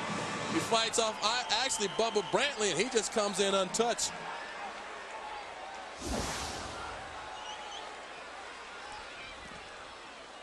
Gonna get this kick away high and deep, and no fair catch. Folks pushed out of bounds at the 7-yard line. How many times have you heard this, Ethan, that when you don't let your heels go back any farther than the 10-yard line? Should have let that ball go. Might have bounced into the end zone. Now the Apps have it, and they're in a hole. He should have, Dave. Special team mistakes. I think they've killed both teams, but I think they've killed App more because of the field position.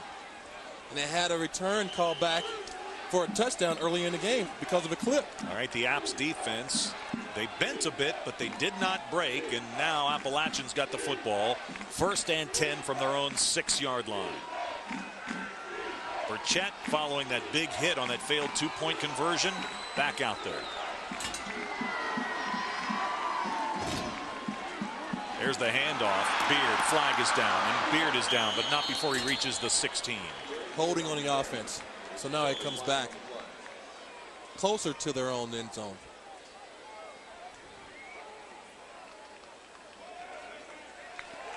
You called it, Ethan. It's a hold. That'll be half the distance to the goal line. I'll mark it all the way back to the 3. So that puts this offense in a hold. It does. Because now, when you're limited to what you can do, you really don't want to throw the ball deep in your own territory because you may have a turnover. You would like to run the ball, but also now you're playing field position football. Holding by the offense. Half the distance to the goal. Replay. 1st down.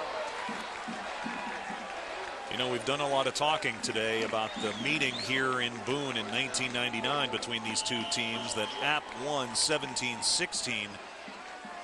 The similarities between that game and this game, very, very close at this point. Apps with a 1-point lead. Beard again. Oh, nowhere to go. It's a stone wall as he reached the 5-yard line. Eric Handley, the nose tackle, pushed him back. And he's one of those freshmen that's in the 2 deep for Georgia Southern. You'd think a team that's won 2 national championships and a string of Southern Conference titles would have a lot of 5th-year seniors. They've got a lot of young talent in the 2 deep. Not only that, I like what they do with their walk-ons. I mean, they have invitees, but also they have tryouts twice a year. Yeah, I think 70 or 80 guys come out, and they keep 10 to 12 of those players. Yeah, Coach Johnson said they have 2 tryout sessions per year. Yes. 2nd and 11.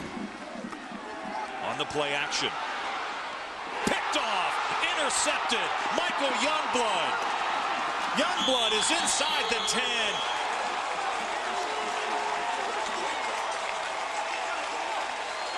Burchett never saw him. Youngblood picks off the pass, and Georgia Southern's got great field position. Well, he never saw Youngblood, but Youngblood saw him as he dropped into his zone.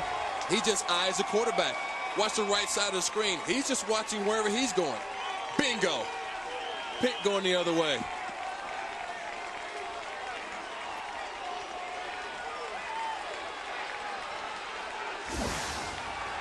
First and goal for Georgia Southern. Revere inside the 5 and down near the 1-yard line. Boy, you have to put so many defenders on Peterson that if Revere can just get a crack at all, it's going to be positive yards.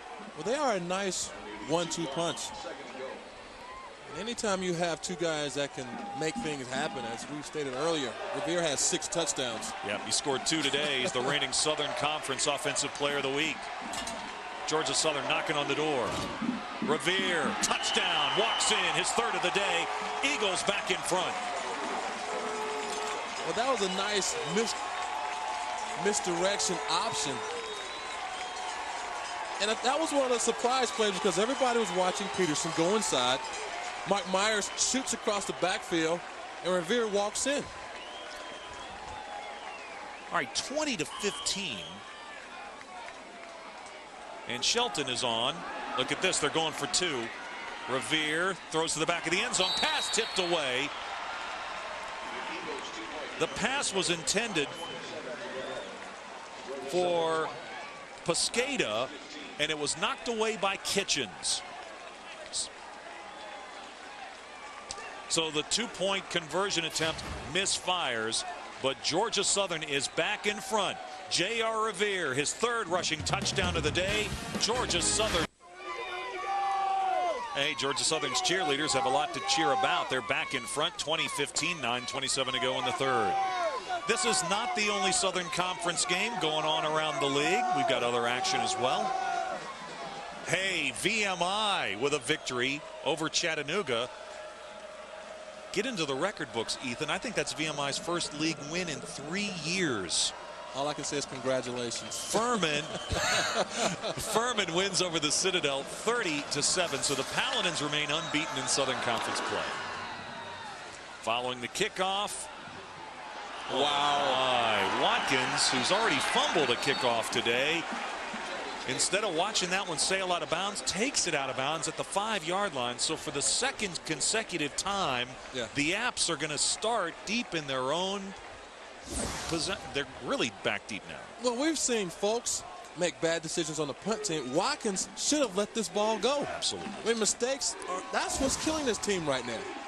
Jerry Moore right now, look at him. You can see he's a little frustrated with his football team and the decisions that they've made on special teams.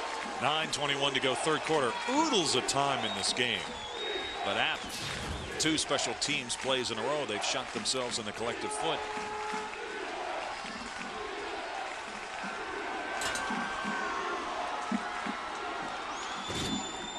Fake pitch. Burchett throws. Pass is caught. Fulks has it, 20-yard line. And he's finally thrown back. Michael Ward led the charge, a trio of Eagles to put him down. Well, they have a little room as they have 2 receivers crossing the middle of the field. Nice little ball fake.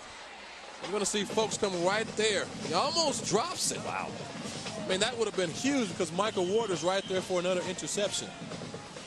But he holds on to the football, pushes it out to the 20-yard line, gives the Apps a little bit of breathing room offensively.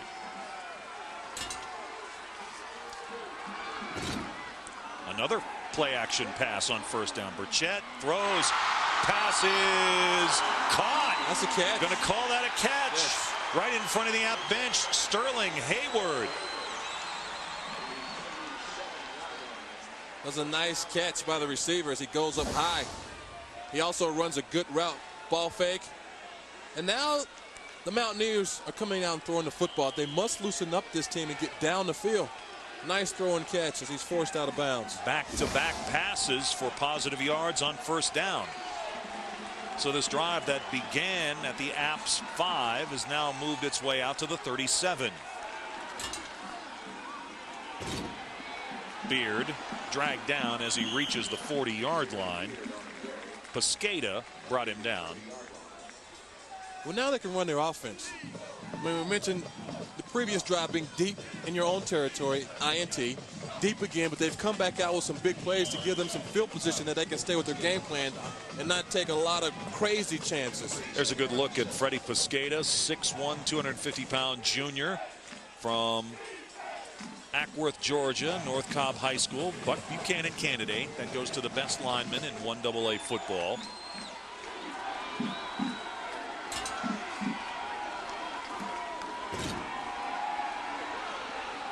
Tucking it and taking it to the 45. Positive yards on that play. It'll bring up 3rd down and 2.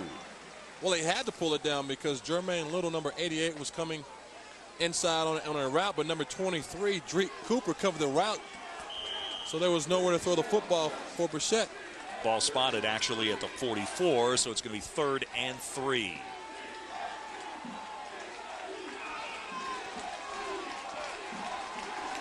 This is a big down right here.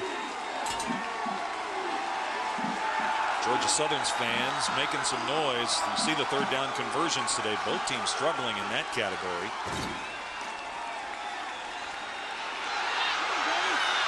Throws incomplete. Burchett was able to get away from the pressure and just could not complete the pass to Folks. Well, Michael Youngblood was there on the coverage. This kid's been all over the field.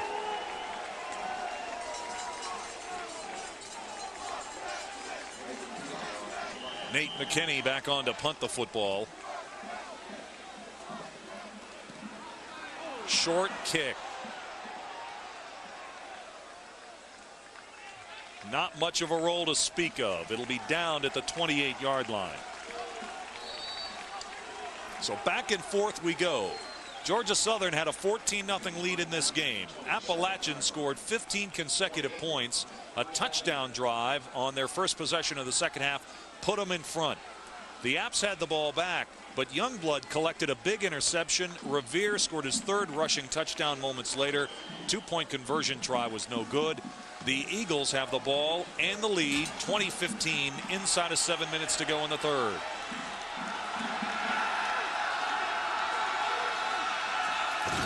Revere.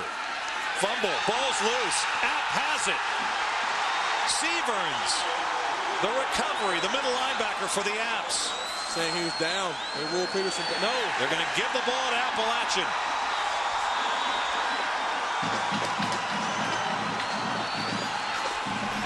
Another turnover. Was he down, Ethan?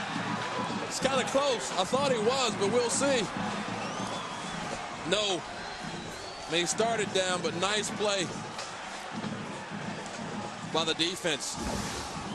Number 93, KT Stovall, once again is in there in the backfield making big plays. Another golden opportunity for the Apps.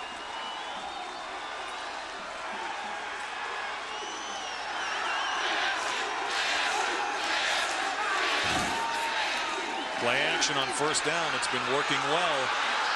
Quarterback keeper still on his feet inside the 10, 5-yard line. 24-yard gain. It's 1st and goal for Appalachian. That was just great effort by the quarterback because no one was open. When they're trying to hit crossing receivers, but the defenders are defending the offense. But Bichette just took it upon his shoulders as he runs over a defender. Ball fake, fools everybody. As you see, nobody's open in the secondary. So he just takes off. He gets a block, breaks 3 tackles. He wraps the ball up. Smart play by the quarterback because turnovers have been a factor today. Appalachians had 2 trips into the red zone. We're going to have to reset the play clock. Appalachians had 2 trips into the red zone today in which they came up with no points. Well, you look at this weather, Dave, as you see the yardage. They're now gaining on Georgia Southern. It's starting to rain, so this is a huge play, a huge drive. Fumble! Ball's loose, still loose. And it looks like Beard got on it for the Apps. as I was saying, it is raining. It is definitely raining. They need to protect the football because you don't know how many opportunities you're going to have inside the red zone. So you want to make sure that you get the football. And it just appears a bad center exchange. And they're very lucky that the two defenders were fighting on the football and it bounced back into the Mountaineers' backfield. And the pile just piled onto the right guard, 66, Joe Patrick. Luckily, he was not injured in that situation. 2nd and goal. Line of scrimmage is the 7. Handoff, Hoover. Hoover to the 6. Really never got an opportunity to run. Well, play action has been very successful for this offense.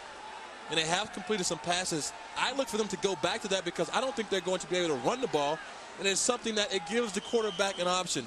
You pass it if they're open. If they're not open, you run the football. He's done that. He's picked up positive yards. Hey, it's just another Saturday afternoon in Boone. It's raining. The fog's rolling in. The App's in town. Georgia Southern's in town.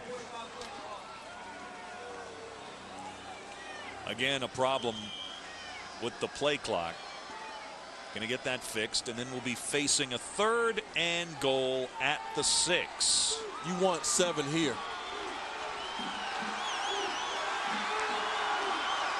4 wideouts. Beard is back with Burchett as he operates out of the gun. Rolling left this time to the end zone. Passes, tipped, intercepted. Williams back to the 13-yard line. For the 3rd time today, the Apps in the red zone come up empty. Well, I thought number 6, Sterling Hayward, had a chance at this ball. As it bounces up, but also Deke Cooper gets in on the play. And now they play volleyball with it. I mean, a nice play call because Hayward is going to get behind the defense. Burchett sees him, gets the ball up in the air. Here he comes. Oh. And now it's going the other way, another turnover. And that's why you spend so much time on the tip drill. Yes. So Georgia Southern's got the football back. Another golden opportunity goes by the board. Peterson trying to get outside. And look at the black shirts. They arrive in mass. But the first one was Ryan Watson. This was a huge play because if this team scores, momentum comes back their way. They don't know how many chances they're going to get, but defensively, just a great play by Cooper to come over and get involved in the play. You know, Ethan, we've seen that play a couple of times, and now as I look at it again from that angle, it looked like Burchett got his arm hit as he released the ball. It kind of floated into the end zone. It was up for grabs. But anytime you get the ball that close to the receiver or someone on your side must come down with the play. Loss of 2, 2nd and 12. And they're going to rule that out at the 1-yard line. That's going to be ruled a lateral. Yes. We're seeing it all. Yes, we are. We are seeing it all today in this one. I mean, this is a lateral. I mean, I was afraid they were going to call it a pass, but the ball is thrown behind the line of scrimmage as the receiver falls down. Trying to get the ball to Edmund Coley. And from the looks of that, Georgia Southern was lucky that that ball didn't go into the end zone. You're right. I mean, it's 3rd and 23 with a Russian football team, and I don't think they're going to throw the ball here. 1 wideout to the far left. Revere. He's brought down as he reaches the 12-yard line, far short of the 1st down, so Georgia Southern's going to have to punt, and the Apps should have good field position. Well, first of all, we need a nice catch by Folks because we've also seen bad decisions. I mean, special teams will come back into play on both sides. We've seen a bad snap by Georgia Southern, so we'll see what happens here. Boy, special teams have just been a nightmare for Georgia Southern today. And for App, too, for that matter. Good kick out of there. No fair catch. Folks going to try to get wide. Flag is down, but Folks isn't. Look at this. Coming back, Dave. It's coming back. Clip. 2 clips. And the first one, I'm not sure it happened on number 35, Chris Brown, because the wall was set up to the Mountaineer bench. But penalties and mistakes have killed this team. What, another touchdown on a punt return. Second one of the day. Second one of the day, but it's coming back once again. I mean, the first block looked good. Well, the first clip looked good to me, but the second one I'm not sure about. Boy, the coaches are earning their money today. This thing is going back and forth. Yes.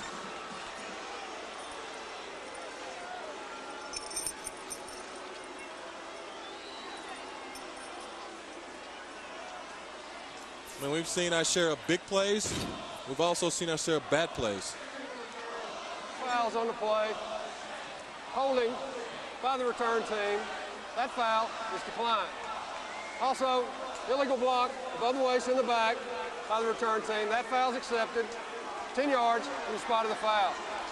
First down. All right, the Apps have the football. 3:35 to go, third quarter. Time for a timeout. We'll step away for a moment. The Appalachian State Mountaineers thought they had a touchdown, but this one was called back. Nevertheless, the Apps have the ball, and they trail by only 5. The Mountaineers line up against the Georgia Southern Eagle defense when we return. 2015, 3.5 minutes to go, third quarter. Well, the Southern Sports Report, it's 30 minutes of nightly sports news completely dedicated to home teams throughout the South. For extended regional highlights and in-depth interviews, catch the Southern Sports Report nightly at 10 p.m. Eastern, only on Fox Sports Net. Watch the show last night, Ethan. They were all over the Braves clinching against the Houston Astros and moving on to the National League Championship Series. We've got our own business to take care of here in Boone. It's been a wild one. Handoff, Beard, and Beard finds some running room. He's got a first down out to the 45-yard line at Georgia Southern. That's a 13-yard gainer, and the chains move again for Appalachian. The number 1, James Young, saved a touchdown. And just a nice, quick hitting play. Here's a look at the free safety, James Young. Comes from a football family. His Uncle Edward played at South Carolina State, and his Uncle Harry played at West Virginia State. First and 10. Here's Beard. They are really popping down there today. Lots of hard-hitting action. He spins his way down to the 41. Give him a gain of 4. No, this game hasn't been lacking contact. Not at all. I mean, they're not bashful. They haven't been intimidated on either side of the football.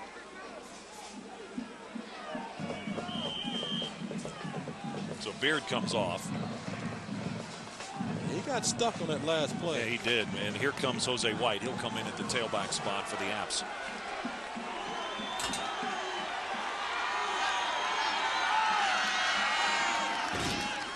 Here's the pitch to White.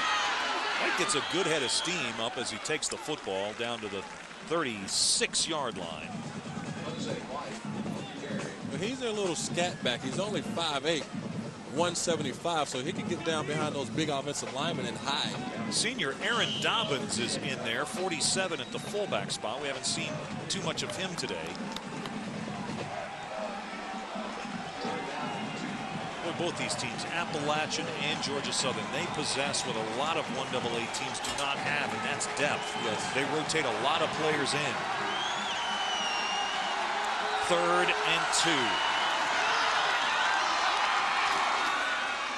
White. No way. Georgia Southern's defense is right there. Eric McIntyre led the white-clad charge to stop him short of the sticks. But also Youngblood, he was in on a play. He didn't make the tackle, but he forced White back inside to his buddies.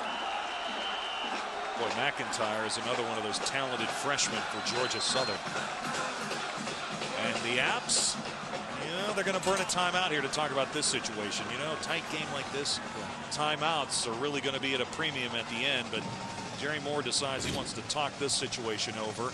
It's 4th and a little more than a yard at the 35-yard line. Once again, too far for a realistic field goal opportunity. What do you think? I think they go for it, and I think they run it. I mean, this team has been given numerous opportunities. And I hear you again, like you said, it's 4th and 1. And you want the momentum. Defensively, they're not playing bad. No. So you got to give those guys a rest, but also on offense, you want to have some confidence. And so far, we just saw them go down, interception in the end zone, go back the other way. So they need something to build on going into the fourth quarter, because this Georgia Southern team, they haven't played late. No, they haven't. I was thinking the exact same thing. This is really their first test of the year. Yes. And that man right there, Paul Johnson, the head coach of the Eagles, very interested in how his team will react to this challenge.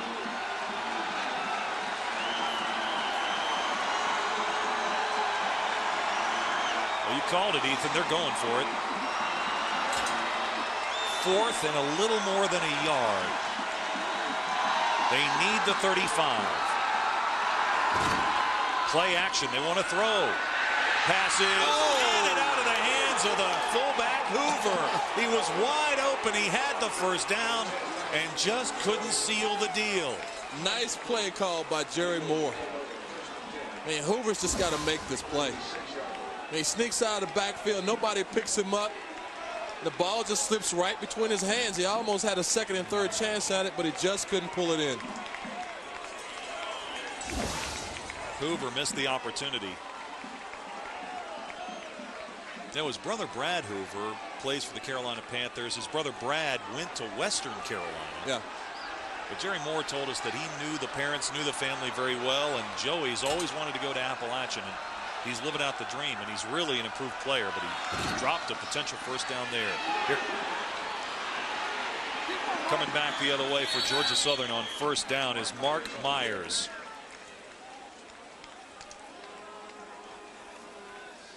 Georgia Southern, these are rushing yards per game, nearly 382 yards.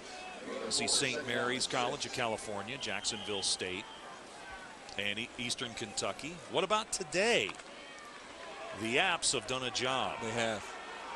To this point, they've held Georgia Southern to about a third of their per game output. Revere on the keeper. And Severn stayed home. Well, they're not finding very much up the middle. I mean, they've had a lot of success to the outside, but they pretty much held Peterson in check. Well, we've had plenty of fireworks. Not a lot of points, but a lot of fireworks here in the third quarter, and we're inside of a minute to play in the third. Here we go again, another key third down situation for Georgia Southern. The offensive line stepping up to try to do the job. Revere on a three-step drop. In and out of the hands of his intended receiver. Eric Irby from Forsyth, Georgia, had the first down, and the ball just slipped out. Obviously, the ball's wet.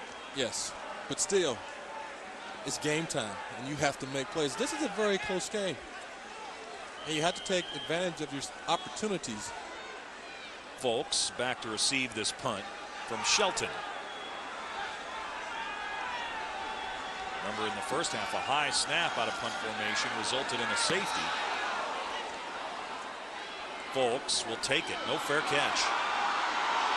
And Folks takes it out to the 41, and a flag comes in late, very late.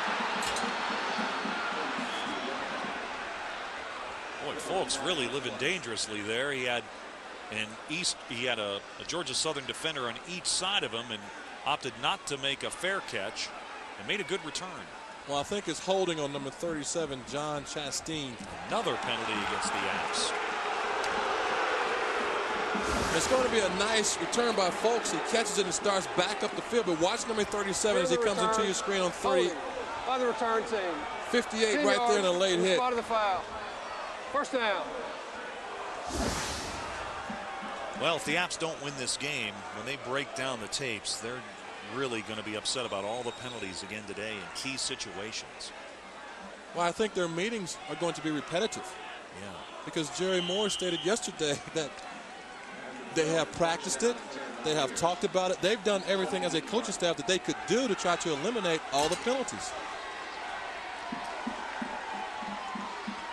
18 seconds remaining, third quarter. Once again, Appalachian on the pass on the first down play, and the reception is made by Hayward, and he's off to the races. Finally knocked down by James Young, but not before he reaches the Georgia Southern 35. Was a nice play by Bichette, just reading the field, and Hayward for catching the ball and getting up the field and really securing the play. I mean, they've had a little success through the air. Ball fake, he drops back. Hayward comes open on the right side, and he beats his defender. And now let's just tuck the ball away. 36 yards on the pickup. And rather than run another play, the Apps will simply let the time slip away here in the third quarter. Time to go to the fourth. This thing is still anybody's game.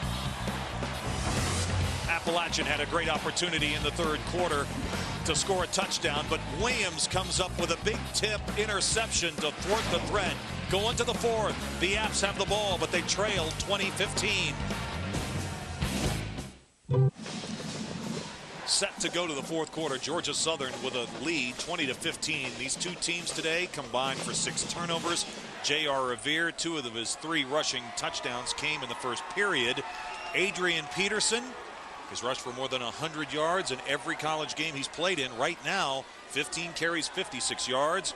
Joe Burchett, the quarterback for the Appalachian State Mountaineers, combined for 184 all-purpose yards, thrown for 153 this afternoon.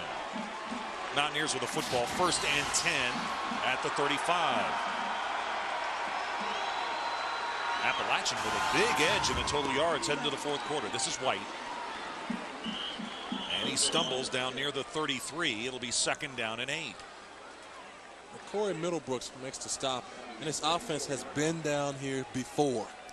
Can they cash in to pay dirt and make it pay off? Can't stress it too much. Appalachian, 3 separate trips into the red zone today have come up empty. They got down inside the 1-yard line on their opening series. They were stopped on downs. They recovered a kickoff fumble in the first half at the Georgia Southern 17 and could not score. And in the third quarter, had it 1st and goal at the 7 and threw an interception in the end zone. Fake to White. The flip. It's Hoover. He holds on to this one and takes it down to the 21. It's a 1st down for the Mountaineers. I'm glad they got it back to him. But you don't want your kids to start to lose confidence in a close ball game, because you never know when your number is going to be called. And just as suddenly as it began, the rain has stopped. We've had some wild weather this weekend here in Boone.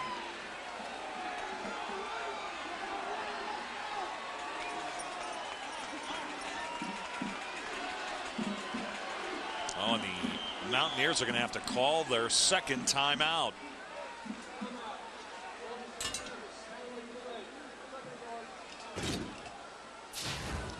We'll step aside for the moment. 13:52 to go in the fourth. Georgia Southern 20, Appalachian 15, but the Mountaineers are driving. Appalachian fans hanging in the fourth quarter. 20-15, Georgia Southern with the lead, but the Mountaineers are driving. Tonight, it's a college football doubleheader presented by Kyocera.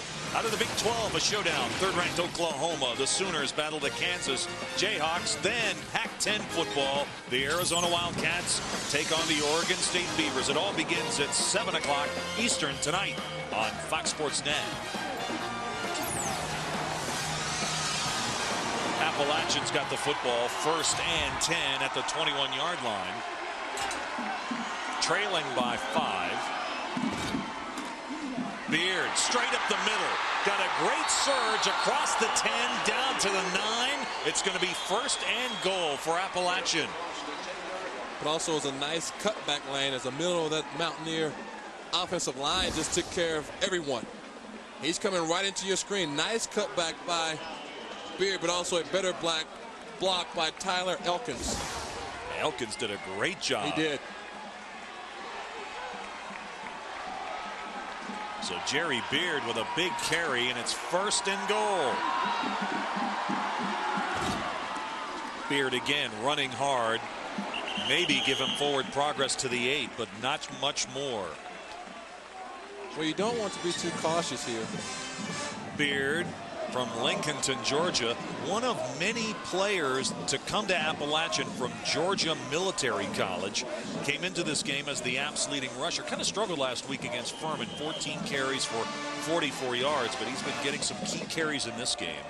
But also his cousin is Garrison Hurst, the 49ers, who's getting back to playing football after 2 years of absence. Yeah, Hurst is coming back. Beard missed most of spring football with a dislocated shoulder. This is White. Great spin move. Picked up a couple of extra yards down to the 5. An excellent spin move. That play appeared to be going nowhere. Well, it was kind of his funny option because he was ahead of the quarterback. Normally the pitchback is behind the quarterback. As Burchett is going to come down, it's almost like a little shuffle pass. Good blocking, nice little spin move. A host of new defensive players rush in at the last minute for Georgia Southern. 5 new defenders on the field.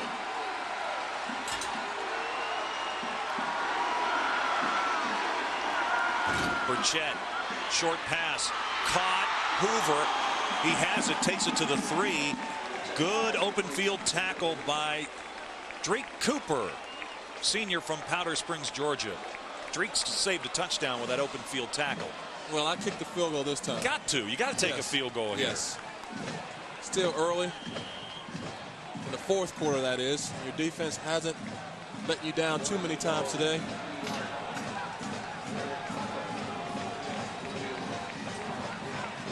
Saw the numbers on Rockhold as he attempts to convert his 7th field goal of the year. Nate McKinney, the punter, is the holder. This kick will come from the right hash. It'll be a 20-yard attempt, and it's good.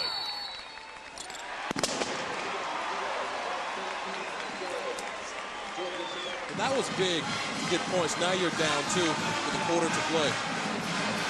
And now really, I think the game falls on the defense's shoulders because they've held this offense to 20 points and they average 51. You're 2 points down. If you can continue to hold and give your offense good field position, maybe they can get back down there and score. But this time they won't need the 6 points. They'll just have to kick a field goal and they'll be up by 1 instead of down by 2. All right, there's Adrian Peterson, and he could be looking down the barrel of his first college game in which he has not rushed for 100 yards. But that doesn't diminish what he's accomplished to this point. All-time 100-yard rushing games, broke the record last week, sitting on 36 games, and this is regular season only. It does not count the numerous postseason games that Georgia Southern has played. Yep. 56. He already holds the record, so if he would put it together with a couple of nice runs, he would only be adding to the record he already holds. And if you saw that graphic, Tony Dorsett from the University of Pittsburgh was also in there. I think after today's game, Dave, if they can come away with a win, he'll take that and let the record speak for itself at 36. Totally team-oriented. And Eric Rockhold is set to kick off for Appalachian. We asked Adrian Peterson yesterday, point blank, if he was thinking about going pro after his junior year, and he really didn't give it too much of a thought.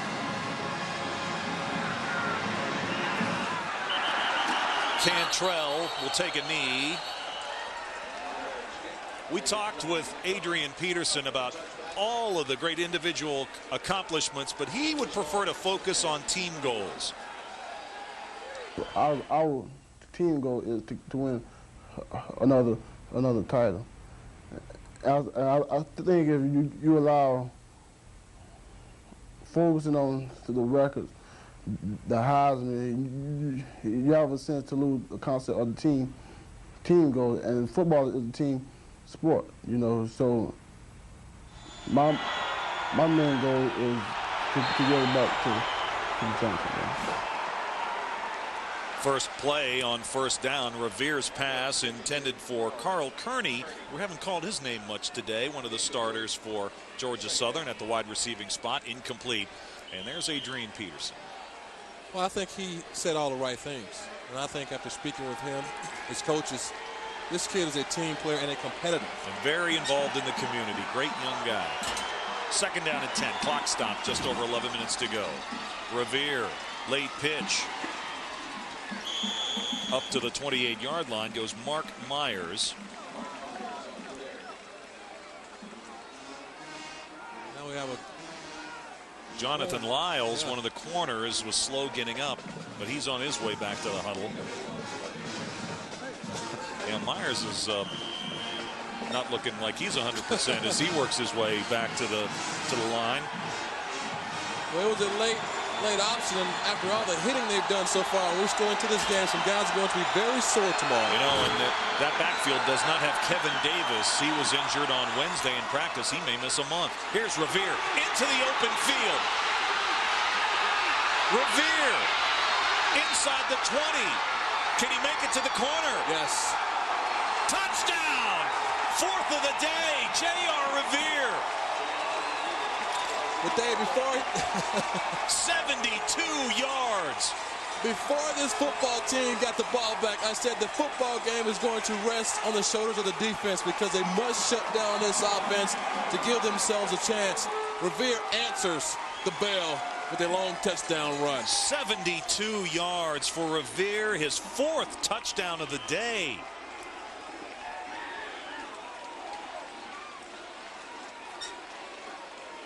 Big extra point.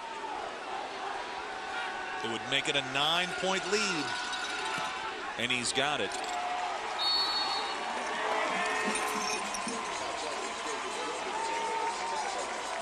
.72 yards. Just an awesome run by this kid. He's had several this afternoon. Just an inside fake handoff. Run the option. He reads it well. He just pops this thing back up the middle and takes off as he makes some moves. Jonathan Lyles, he can't get there, and he just outruns everybody, gets a good block down the field. Just great effort here. He was smelling it at the end and got it inside for his fourth score. How about another angle on a terrific individual effort? Well, he was one of the keys. And so far, he has played an exceptional game because he has put up scores. He has made the big plays when this team needed it the most. And they needed it right then, and he has come through. Revere rushed for 147 yards when these two teams met last year. Today, you see the numbers, 111 rushing yards, 4 big touchdowns. But to me, that's the most important stat of the three, the 4 touchdowns. And you see that shot right there. We got a little bit of a shot. One of the teammates was signaling for Weathers, who missed this game after a season-ending injury last week.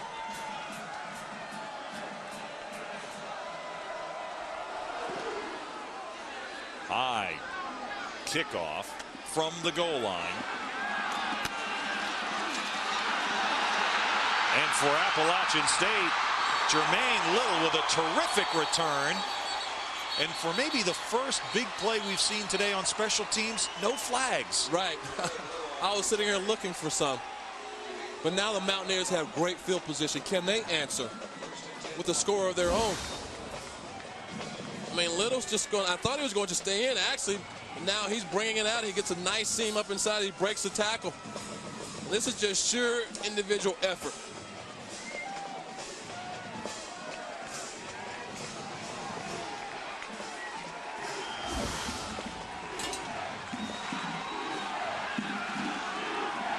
Mountaineers will start from their own 49.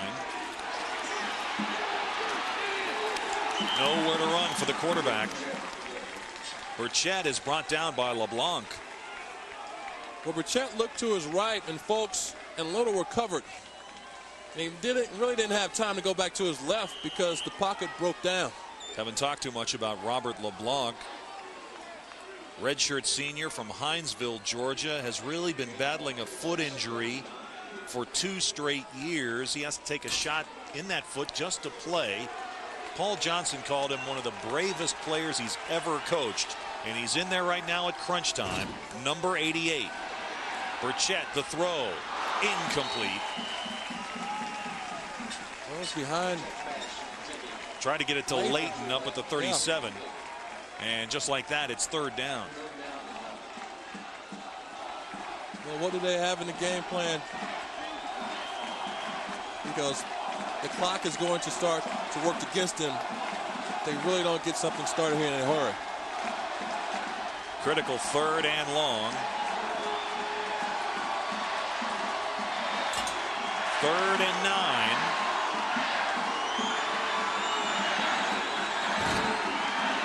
Blitz coming off the corner. Pick it up. Oh, and a good tackle. Folks was trying to get started, and Drake Cooper had none of it. Made a good tackle, and it's 4th down. That was a nice open field tackle as Folks is just going out to the left in the flat. And he starts to take off as if he's getting ready to get some yards, but Drake Cooper has none of that.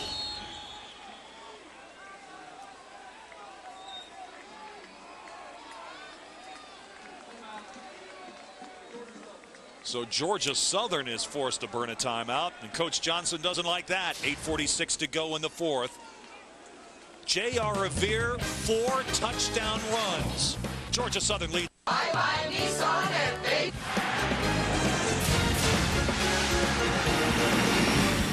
We welcome you back to your regional home of Fox Sports Net on our coverage of college football this afternoon, live from Kidd Brewer Stadium in Boone, North Carolina. Dave Weekley alongside Ethan Horton today. We are into the 4th quarter, 8:47 to go in the 4th, and Georgia Southern leads 27-18. J.R. Revere, 4 touchdowns. The two teams have combined for 6 turnovers on this wet day, and Adrian Peterson, 15 carries, 56 yards, far below the norm. And Joe Burchett, the quarterback for Appalachian, having a pretty good game, but right now the Mountaineers trail by 9.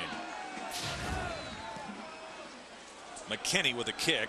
Williams signals for the fair catch, but it was going to sail out of bounds anyway. So Georgia Southern, Ethan Horton, now with a 9-point lead and the ball, 8.5 minutes to go. Not time to push the panic button if you're Appalachian, but it's time to find out where the panic button is. Defensively, they must stop this drive. If I'm Georgia Southern, I feed Adrian Peterson. I mean, I realize he only has 56 yards, but this is Peterson time here because the game is on the line. If they can sustain a drive, you use up the clock. App's already used 2 timeouts, so they only have 1. They have to save that.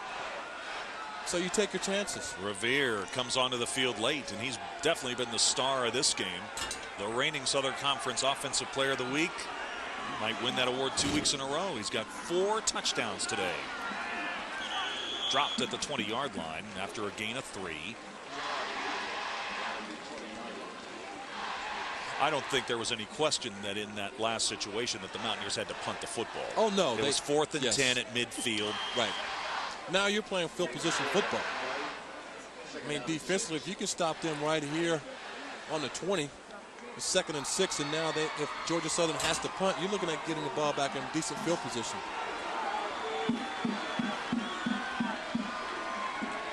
On 2nd and 6, Revere.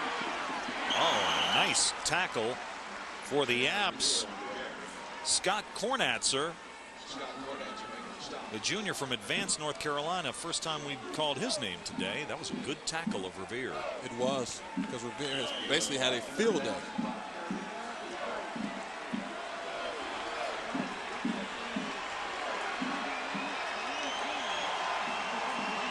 Kornatzer, the backup strong safety, came into the game when Awolowo was injured. Kornatzer's brother played for Appalachian. Revere trying to stretch out to get the first down, but he's short. He needed the 25, and so it looks like the Eagles are going to have to punt. Well, I was surprised that Adrian Peterson did not touch the football. I mean, this kid has been phenomenal for his career, and for him not to see any action. I realize Revere has had a great game, but I like the chances when you give number 3 the football to at least get a first down. It looks like Georgia Southern going to go for it? Going for it on 4th and 1 at their own 29? 24-yard line, right?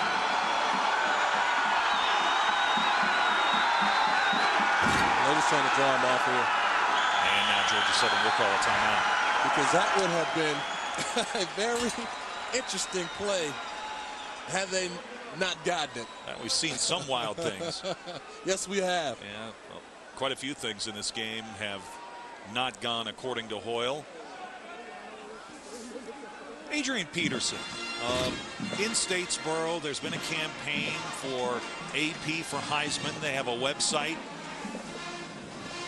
Well, I think when you look at the great players, these guys have basically won a Heisman. You look at Ron Dane, Tony Dorsett, Herschel Walker, Marcus Allen.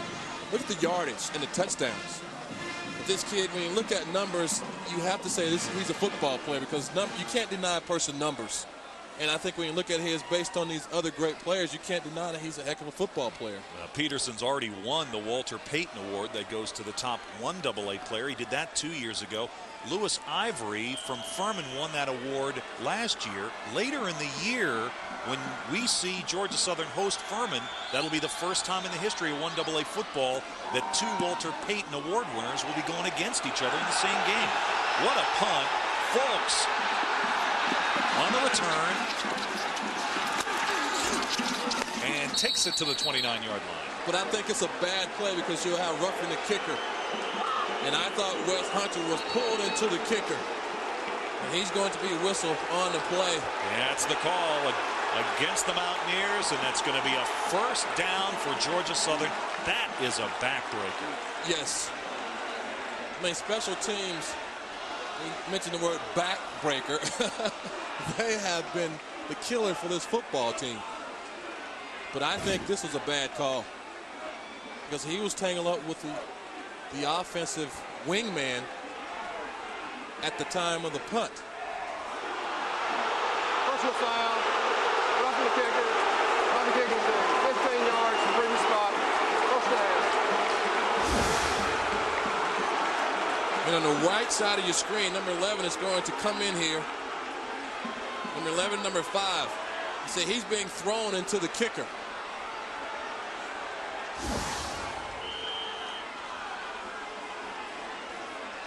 Jerry Moore, the head coach of the Appalachian State Mountaineers, trying to plead his case. Nevertheless, it's a first down for Georgia Southern. Adrian Peterson gets the ball, takes it across the 40, up near the 44.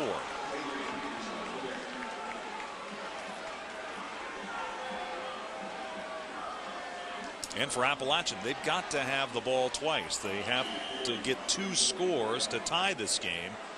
Right now, Georgia Southern's controlling the clock and the football. Inside of 6 minutes to go now in the fourth. We've seen a lot of turnovers, and the defense needs a turnover right now, big time.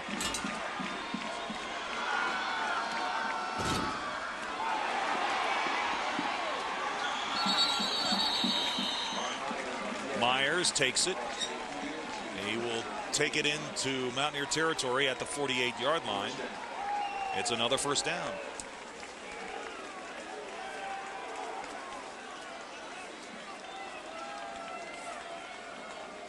Georgia Southern closing in on their 4th consecutive road victory, if you date back to last season, and their wins at Delaware and against Montana in the 1AA national title game.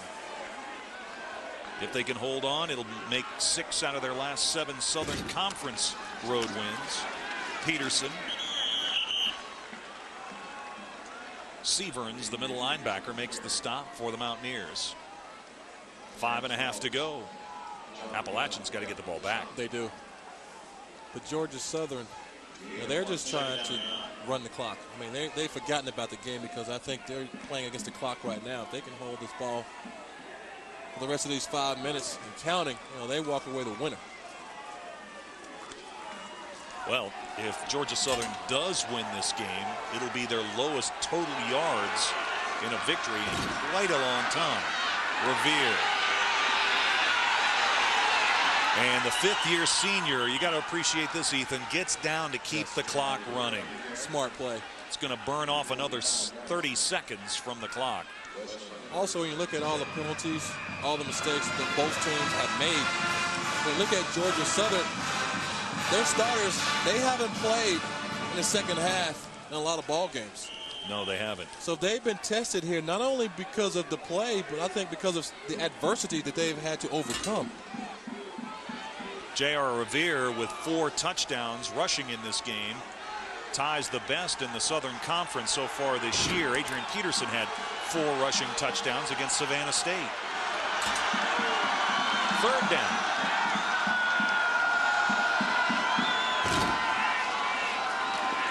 And Revere's not going anywhere. Not this time. Thomas Herron, junior from Morehead City, North Carolina, stepped up and made the stop. Well, I think the defense, they were waiting for that play. And the Appalachian State Mountaineers call a timeout, leaving them 1 remaining. No, they have none. That was their last. That was their last timeout? Yes. All right, so they have no timeouts remaining. Revere leaves the field. He scored 4 touchdowns today. Georgia Southern leads 27-18, just over 4 minutes to go in the 4th and Boone. It's been another great battle at Kidd Brewer Stadium between Appalachian State and the Georgia Southern Eagles. Right now, just over 4 minutes to go in the 4th. The Eagles lead 27-18. Punt coming.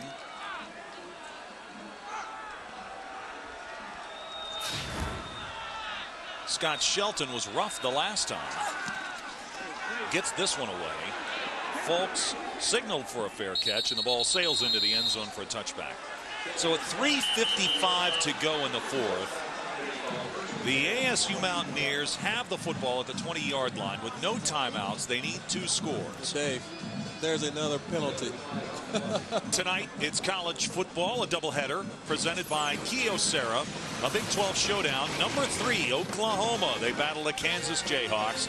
Then immediately following that game, out of the Pac-10, the Arizona Wildcats take on the Oregon State Beavers. It all begins at the top of the hour, 7 p.m. Eastern, tonight, right here on Fox Sports Net.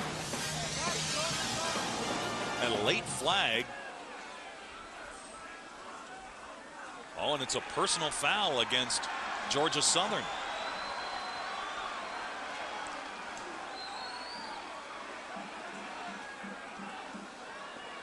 So that'll move the football out to the 35-yard line. Paul Johnson's not happy. Oh, not at all. The result of the kick is a touchback. After the play, it's a personal foul, unnecessary roughness by the Georgia Southern. 15 yards from the 20-yard line, 1st and 10 at the 35. Now Johnson, with so much success at Georgia Southern, they've been holding their breath in Statesboro to see how long they could actually hold on to him as the head coach. And you know, he said that he really hasn't seeked out any other job. The only one that he was interested in when it came over was North Carolina. 1st and 10 from the 35. Bichette sacked.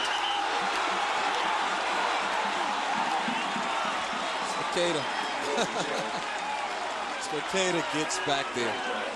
But also, going back to what you said about Johnson, normally they seek you out. Yes. That's right.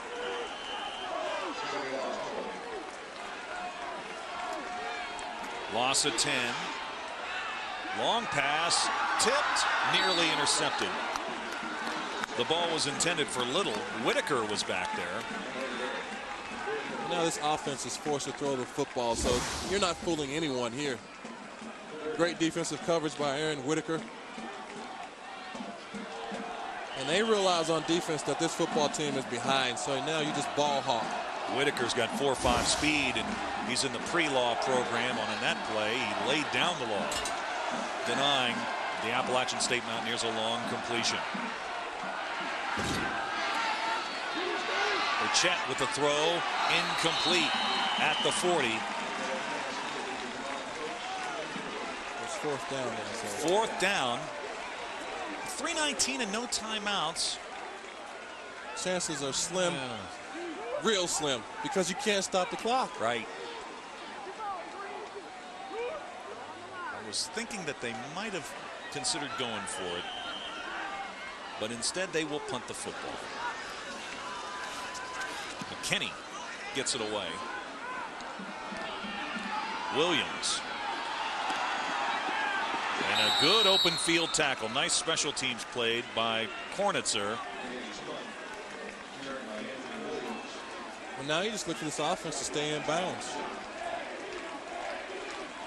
And Adrian Peterson is coming back out onto the field. Peterson, 62 rushing yards on 17 carries.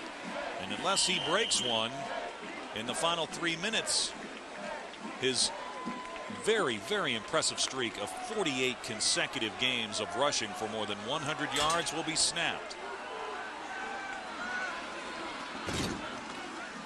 Revere dives across the 35 up to the 37. I don't understand why he's not getting the football. I realize Rivera has been outstanding. But you have a guy that's been the player of the year, All-American, All-Conference, all-everything. I think you got to get him involved in this. Although this game is about over, but put the ball in his hands and let him take it on home because he's been very successful. I wouldn't want my quarterback out there running around the way he's played today. You don't want to get him hurt. After that 2-yard gain, here's Peterson. And you could sense when he got the football, the Georgia Southern fans in the stands. There's about 1,000 of them here today. Yes. You could feel that collective anticipation. Well, he needed 38. I don't know how many he gained on that one just yet. But with another run like that, he could get it. Picked up about 7. Okay, another run or 2, maybe 3 or 4, but he has a shot. And maybe someone will whisper in Paul Johnson's ear he's getting there. Honestly, missed it by that much.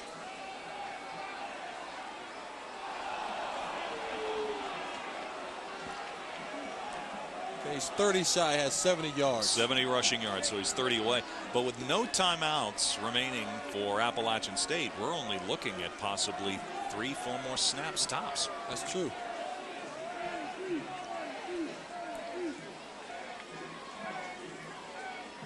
But with this football team tackling the football, and hopefully, I don't think they're going to give up. If they could get a little lackadaisical, he gets it and takes it the distance.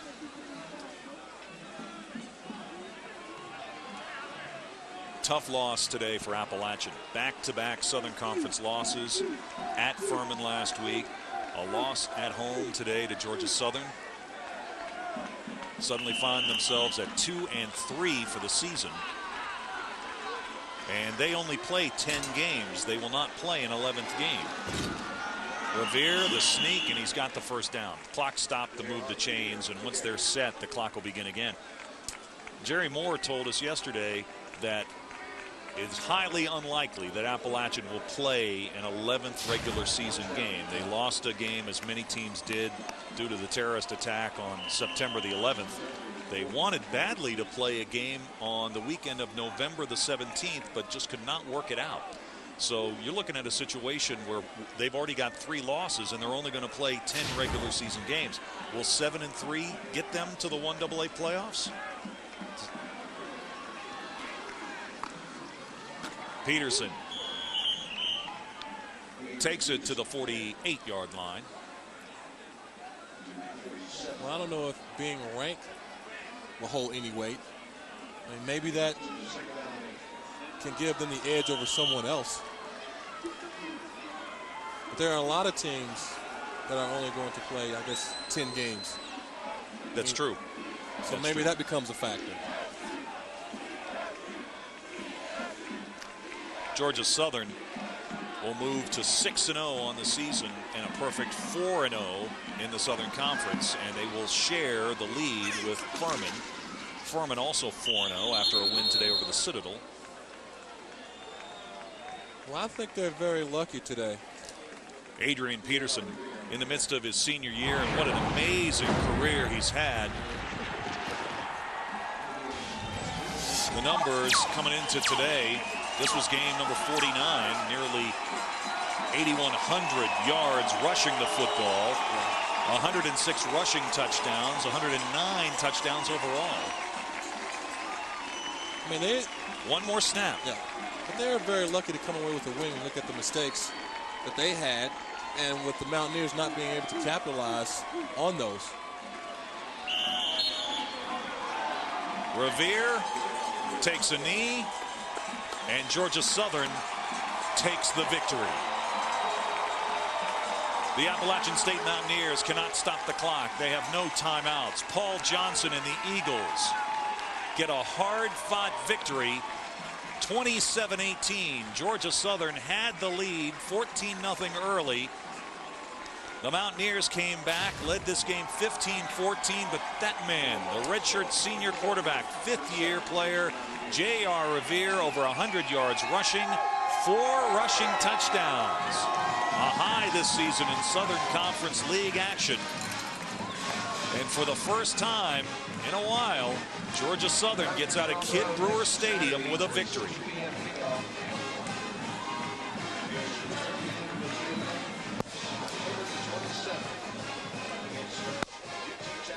We're going to hear from J.R. Revere. Hopefully, we're going to leave Kidd Brewer Stadium for a moment, but we're coming back to Boone. Georgia Southern, a win over Appalachian, 27-18.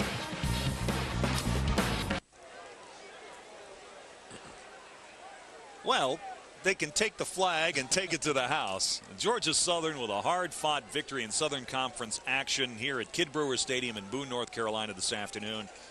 Lights have been on all afternoon, but J.R. Revere just played lights out. 27-18 the final. Adrian Peterson's amazing run of 48 consecutive games with at least 100 yards rushing comes to an end. But I think if you talk to AP right now, they're all just happy to win the game. This was a hard-fought victory. Good hitting, good pace of play, a lot of penalties, a lot of mistakes, but it's something that both teams can build on, because you look at the Mountaineers, they blew a lot of opportunities. And if Georgia Southern, which they are number one, if they are to continue their run, Dave, they must eliminate their mistakes, because they may meet another team that capitalizes on those later in the year. All right, so he didn't get 100 yards today, but he is not about personal goals. He is all about team goals for this team that could be racing for a record third straight national title. Our team goal is to win another title. I think if you allow focusing on the record, the Heisman, you have a sense to lose the concept of the team goal, and football is a team sport, you know. So my main goal is to get back to the championship game. All right, Adrian Peterson did not get his 100 yards today.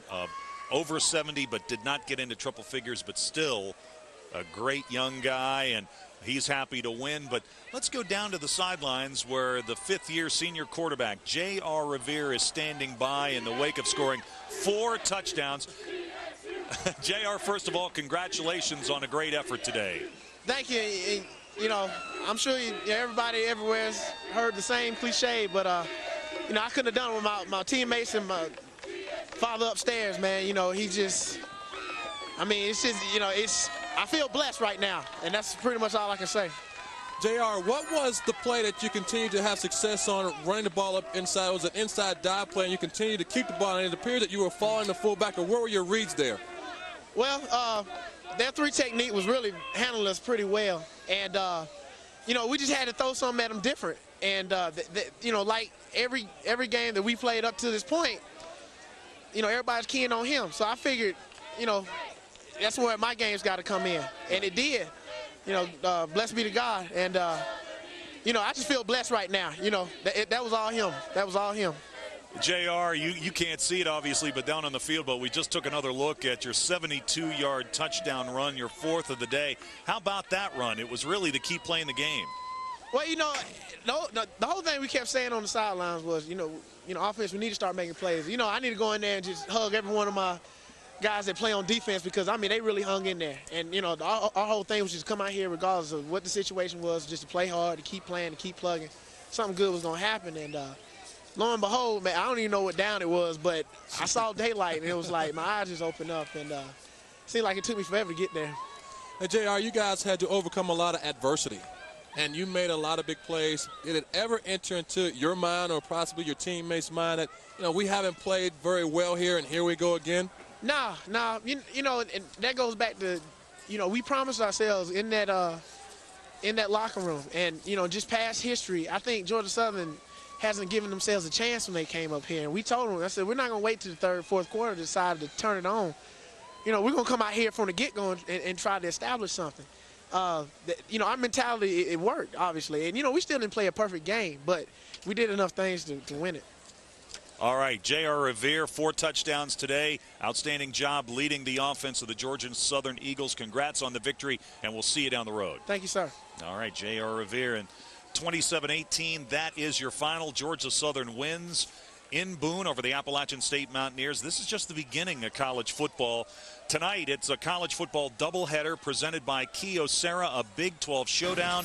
The number 3 Oklahoma Sooners battle the Kansas Jayhawks. Then it's Pac-10 football. The Arizona Wildcats taking on the Oregon State Beavers. It all begins at the top of the hour, 7 o'clock Eastern, straight up tonight on Fox Sports Net.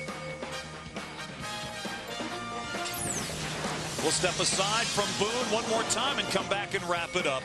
Georgia Southern defeats Appalachian. A hard-fought Southern Conference game between 2 old rivals. 27-18 the final. Georgia Southern defeats the Appalachian State Mountaineers this afternoon here in Boone. 27-18. J.R. Revere, 4 touchdown passes. The star for Georgia Southern. Ethan Horton, Appalachian had their chances today, no question about it, but they were their own worst enemy at times. No, I think so. I think when you go back to last week, the loss against Furman, a heartbreaker. They had problems practicing last week. Now they have another heartbreaking loss when you look at this Eagle loss. So you find yourself saying, you know, where does this team go from here? Georgia Southern, on the other hand, just continue to win. Yeah, for Georgia Southern, they passed their first big test of the year. No, I think so, because a lot of those guys haven't played. Now they've been tested, so they can feel like, you know, we have a pretty good football team. All right, so for Ethan Horton, this is Dave Weekley saying so long from Kid Brewer Stadium in Boone, where the final score, Georgia Southern wins over Appalachian 27-18. Fox Sports Net's coverage of college football continues with a Big 12 matchup. Number 3 Oklahoma versus Kansas. It's coming up next at 7 o'clock Eastern. You've been watching Southern Conference football on Fox Sports Net, your regional home for college football.